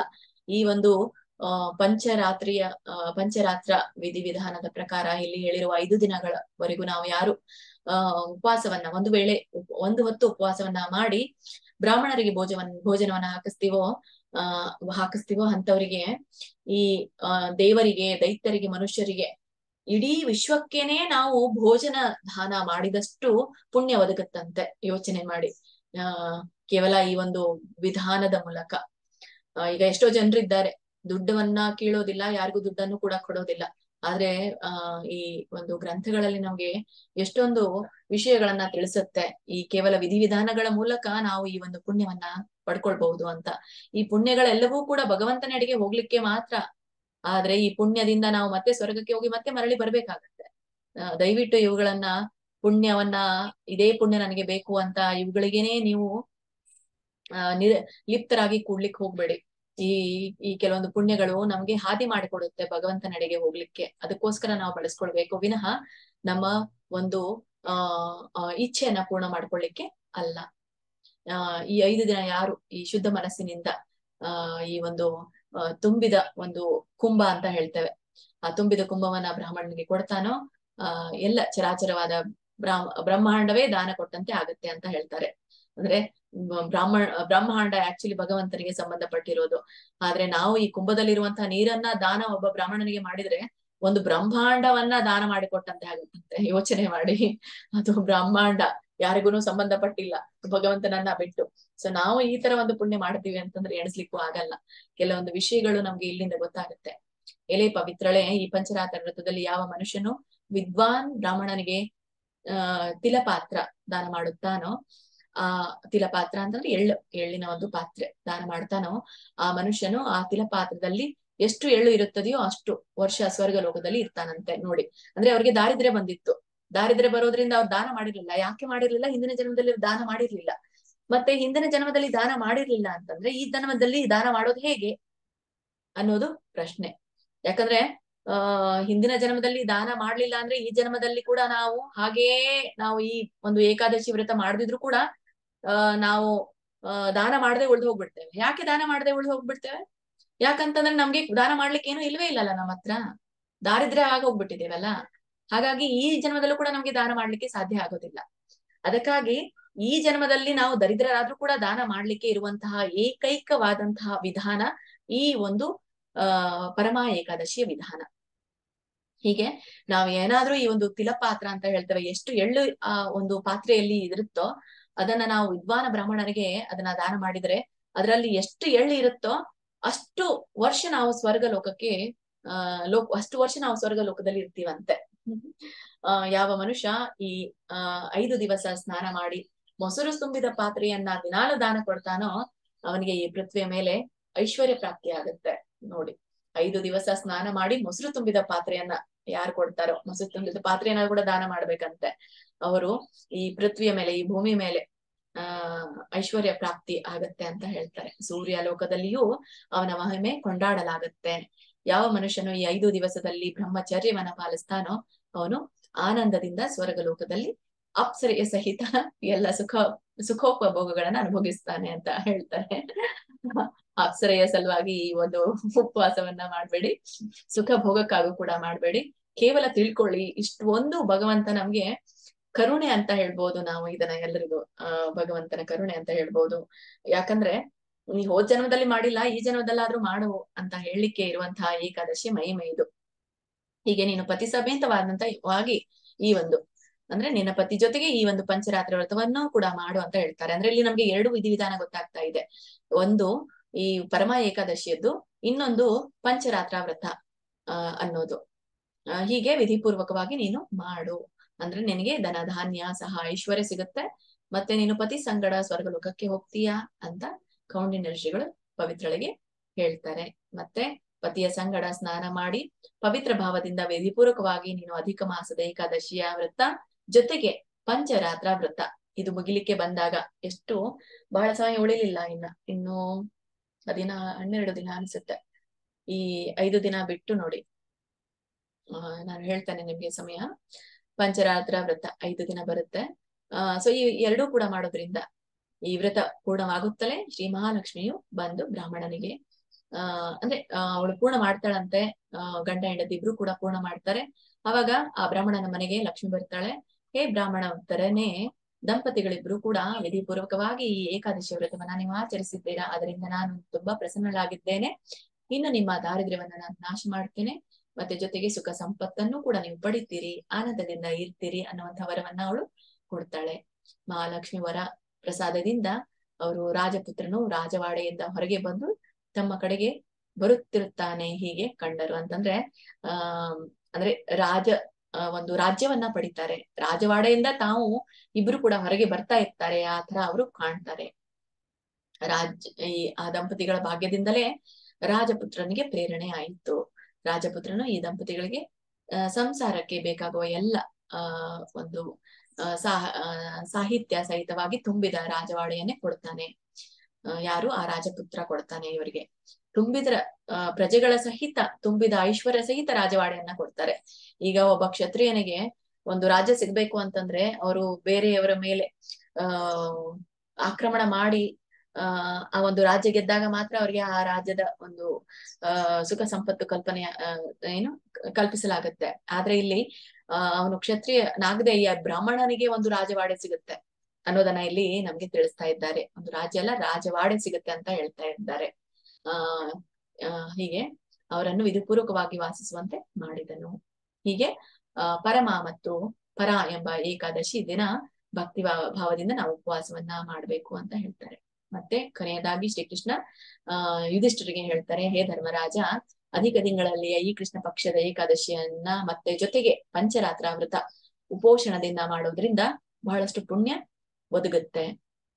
ಅದರ ವರ್ಣನೆ ಮಾಡಲು ನಾನು ಅಸಮರ್ಥನಿರುವೆ ಅಂತ ಹೇಳ್ತಾನೆ. ಆದ್ರೂ ಸ್ವಲ್ಪದ್ರಲ್ಲಿ ಹೇಳುತ್ತೇನೆ ಕೇಳು. ಮತ್ತು ಇನ್ನ ಕೂಡ ಮಹಿಮೆ, ಇದು ಕಥೆ ಆಯ್ತು. ಇನ್ನುವರೆಗೂ ಕೂಡ ಇಲ್ಲಿ ನಮ್ಗೆ ತಿಳಿಸ್ತಾರೆ ಯಾವ ಒಂದು ಲಾಭ ನಮ್ಗೆ ಒದಗುತ್ತೆ ಅನ್ನೋದನ್ನ. ಪರಮ ಏಕಾದಶಿಯ ವ್ರತವನ್ನ ಮಾಡೋದ್ರಿಂದ ಪುಷ್ಕರಾದಿ ಪುಷ್ಕರಾದಿ ಅಂದ್ರೆ ಎಲ್ಲ ಉತ್ತಮವಾದಂತಹ ತೀರ್ಥಗಳಲ್ಲಿ ಸ್ನಾನ ಮಾಡಿದ ಪುಣ್ಯ ಒದಗುತ್ತೆ. ಯಾರಿಗೆ ಈ ಪುಷ್ಕರಾದಿ ತೀರ್ಥಗಳಿಗೆ ಹೋಗ್ಲಿಕ್ಕೆ ಆಗೋದಿಲ್ವೋ, ಕೆಲವೊಬ್ಬರಿಗೆ ಅನಾರೋಗ್ಯ ಒದಗಿ ಬಂದಿರುತ್ತೆ, ನಡಿಲಿಕ್ಕೆ ಆಗಲ್ಲ, ದೂರ ದೇಶಕ್ಕೆ ಹೋಗ್ಲಿಕ್ಕೆ ಆಗಲ್ಲ, ಕೆಲವೊಬ್ಬರಿಗೆ ಮನೆಯಲ್ಲಿ ಕಷ್ಟ, ಅಷ್ಟು ದುಡ್ಡು ಕೊಟ್ಟು ಹೋಗ್ಲಿಕ್ಕೆ ಕೂಡ ಅಲ್ಲಿ ಆಗಲ್ಲ, ಅಂತವರಿಗೆ ಇಂಥ ಉಪವಾಸವನ್ನ ಮಾಡಬಹುದು ಅಂತ ಹೇಳ್ತಾರೆ. ಯಾಕಂದ್ರೆ ಎಷ್ಟೊಂದು ಜನ ಪ್ರಶ್ನೆಗಳನ್ನ ಕೇಳ್ತಾರೆ. ಇಲ್ಲಿ ಎಲ್ಲ ತೀರ್ಥಗಳಿಗೆ ಹೋಗ್ಬೇಕು ಅಂತ ಹೇಳ್ತಾರೆ, ಇದನ್ ಮಾಡ್ಬೇಕು ಅಂತ ಹೇಳ್ತಾರೆ. ನಮ್ಗೆ ಎಲ್ಲಿ ಆಗತ್ತೆ? ಅಷ್ಟು ನಮ್ಗೆ ಆಗಲ್ಲ, ಅನಾರೋಗ್ಯ ಇರುತ್ತೆ, ವಯಸ್ಸಾಗಿರುತ್ತೆ. ಈಗ ನಾವು ಕೃಷ್ಣ ಪ್ರಜ್ಞೆಯಲ್ಲಿ ಬಂದಿರ್ತೀವಿ, ಈಗ ನಮ್ಗೆ ಗೊತ್ತಾಗ್ತಾ ಇರುತ್ತೆ. ಈ ವಯಸ್ಸಿನಲ್ಲಿ ನಮ್ಗೆ ಏನೂ ಗೊತ್ತಾಗಲ್ಲ ಮಾಡ್ಲಿಕ್ಕೆ, ಮುಂಚೆನೆ ನಮ್ಗೆ ಯಾಕೆ ಭಗವಂತ ತಿಳಿಸ್ಲಿಲ್ಲ ಅಂತ ಏನಾದ್ರೂ ನೀವು ನೊಂದ್ಕೊಳ್ಳೋರಿದ್ರೆ ಅದಕ್ಕೂ ಕೂಡ ಸಮಾಧಾನ ಮಾಡ್ತಾನೆ ಭಗವಂತ. ಇಂತ ಏನಾದ್ರೂ ತೊಂದ್ರೆ ನಿಮ್ಗೆ ಸಮಸ್ಯೆ ಇದ್ರೆ ಈ ಏಕಾದಶಿಯನ್ನ ಮಾಡಿ, ಪಂಚರಾತ್ರ ವಿಧಿಯನ್ನ ಮಾಡಿ ಸಾಕು. ಇದು ಮಾಡೋದ್ರಿಂದ ನೀವು ಈ ಯಾವ್ದು ಉತ್ತಮವಾದಂತಹ ತೀರ್ಥಗಳಿಗೆ ನೀವು ಹೋಗ್ಬೇಕು ಅಂತ ಬಯಸ್ತಿರೋ ಅಂತಹ ತೀರ್ಥಗಳಲ್ಲಿ ಸ್ನಾನ ಮಾಡಿದಷ್ಟು ಪುಣ್ಯ ನಿಮ್ಗೆ ಒದಗುತ್ತೆ ಅಂತ ಹೇಳ್ತಾನೆ. ಗಂಗಾ, ಯಮುನಾ, ಸರಸ್ವತಿ ಈ ತ್ರಿಸಂಗಮ ಅಂತ ಹೇಳ್ತೇವೆ. ಇಲ್ಲಿ ಈ ನದಿಗಳ ಸ್ನಾನ ಮಾಡಿದಷ್ಟು ಪುಣ್ಯ ಸಿಗುತ್ತೆ, ಗೋದಾನ ಮಾಡಿದಂತೂ ಪುಣ್ಯ ಸಿಗುತ್ತೆ. ಮತ್ತೆ ಹೊರತಾಗಿ ಗಯೆಯಲ್ಲಿ ಶ್ರಾದ್ದ ಮಾಡಿ ಪಿತೃಗಳಿಗೆ ಸಂತುಷ್ಟ ಮಾಡಿದ ಪುಣ್ಯ ನಿಮ್ಗೆ ಸಿಗುತ್ತೆ. ಏನಾದ್ರೂ ನಿಮ್ಮ ಪಿತೃಗಳು, ಇಂದಿನ ಪಿತೃಗಳು ಏನಾದ್ರೂ ಅಸಂತುಷ್ಟರಾಗಿದ್ರೆ ನೀವು ಈ ಉಪವಾಸ ಮಾಡೋದ್ರಿಂದ ಅವರು ಕೂಡ ಸಂತುಷ್ಟಿಯನ್ನ ಪಡಿತಾರೆ. ಮತ್ತೆ ವೃತಖಂಡ ಪ್ರಕರಣದಲ್ಲಿ ಹೇಳಿರುವ ಎಲ್ಲ ವ್ರತ ಮಾಡೋದ್ರಿಂದ ಪುಣ್ಯವು ಅವನಿಗೆ ಲಭಿಸುತ್ತೆ. ಮತ್ತೆ ಹೇಳ್ತಾರೆ, ಮನುಷ್ಯನಲ್ಲಿಯೇ ಶ್ರೇಷ್ಠನಾದವನು ಬ್ರಾಹ್ಮಣ. ಅದು ಗುಣದಲ್ಲಿ ಬ್ರಾಹ್ಮಣ. ಈ ಒಂದು ಕುಟುಂಬದಲ್ಲಿ ಅಂದ್ರೆ ಆನುವಂಶಿಕವಾಗಿ ಬಂದಂತಹ ಬ್ರಾಹ್ಮಣನ್ ಹೇಳ್ತಾ ಇಲ್ಲ ಇಲ್ಲಿ. ಆ ಬ್ರಾಹ್ಮಣನ ಗುಣವನ್ನ ಪಡೆದುಕೊಂಡಂತಹ ಬ್ರಾಹ್ಮಣನಿಗೆ ಹೇಳ್ತಾ ಇದ್ದಾರೆ. ಯಾವುದೇ ವ್ಯಕ್ತಿ ಆಗಿರಬಹುದು, 4 ವರ್ಣಗಳಲ್ಲಿ ಒಬ್ಬ ವ್ಯಕ್ತಿ ಬ್ರಾಹ್ಮಣ ಗುಣಗಳನ್ನ ಪಡ್ಕೊಂಡಿದ್ದಾನೆ ಅಂದ್ರೆ ಅವನು ಶ್ರೇಷ್ಠನೇ, ವೈಷ್ಣವನಾಗ್ತಾನೆ. ಸೊ ವೈಷ್ಣವ ಶ್ರೇಷ್ಠ. ಹಾಗೆ ದನಗಳಲ್ಲಿ ನಾವು ನೋಡ್ತೇವೆ, ಆಕಳನ್ನ ನಾವು ಪೂಜೆ ಮಾಡ್ತೇವೆ, ದನಗಳನ್ನ ಪೂಜೆ ಮಾಡಲ್ಲ. ಆಕಳನ್ನ ಗೋವನ್ನ ನಾವು ಪೂಜೆ ಮಾಡ್ತೇವೆ. ಆಕಳ ಶ್ರೇಷ್ಠ. ಮತ್ತೆ ಹಾಗಾಗಿ ಈ ಎಲ್ಲ ಮಾಸಗಳಲ್ಲಿಯೂ ಕೂಡ ಅಧಿಕ ಮಾಸ ಶ್ರೇಷ್ಠ ಅನ್ನೋದು ನಮ್ಗಿಲ್ಲಿ ಗೊತ್ತಾಗತ್ತೆ. ಹೀಗೆ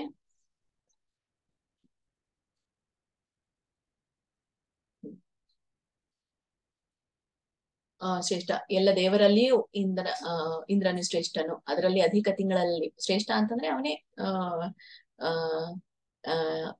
ಶ್ರೇಷ್ಠ ಅಂತ ಹೇಳ್ತಾರೆ. ಅಂದ್ರೆ ದೇವರುಗಳಲ್ಲಿ, ದೇವತೆಗಳಲ್ಲಿ.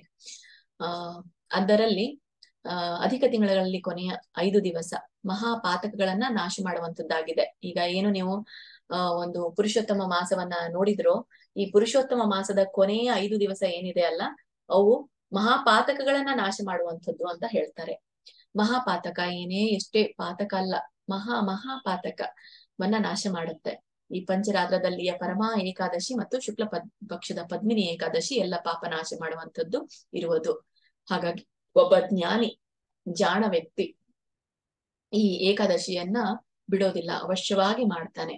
ಮನುಷ್ಯರ ಜನ್ಮವು ದೊರೆತಾಗಲೂ ನಾವು ಯಾವಾಗ ಈ ಏಕಾದಶಿಯವನ್ನ ಮಾಡೋದಿಲ್ವೋ ಅವರು ಆತ್ಮಘಾತಕರು ಅಂತ ಹೇಳ್ತಾರೆ. ಅಂದ್ರೆ ನಮ್ಮ ಆತ್ಮವನ್ನ ನಾವು ಘಾತಿಸ್ಕೊಳ್ತಾ ಇದ್ದೇವೆ. ಅಂದ್ರೆ ನಮ್ಗೆ ಭಗವಂತ ಇಲ್ಲಿ ಕಳ್ಸಿರುವಂತಹ ಕಾರಣವನ್ನ ನಾವು ತಿಳ್ಕೊಳ್ತಾ ಇಲ್ಲ. ಅಂತವ್ರು ನಾವು ಆತ್ಮಘಾತಕರು ಅಂತ ಹೇಳ್ತೇವೆ.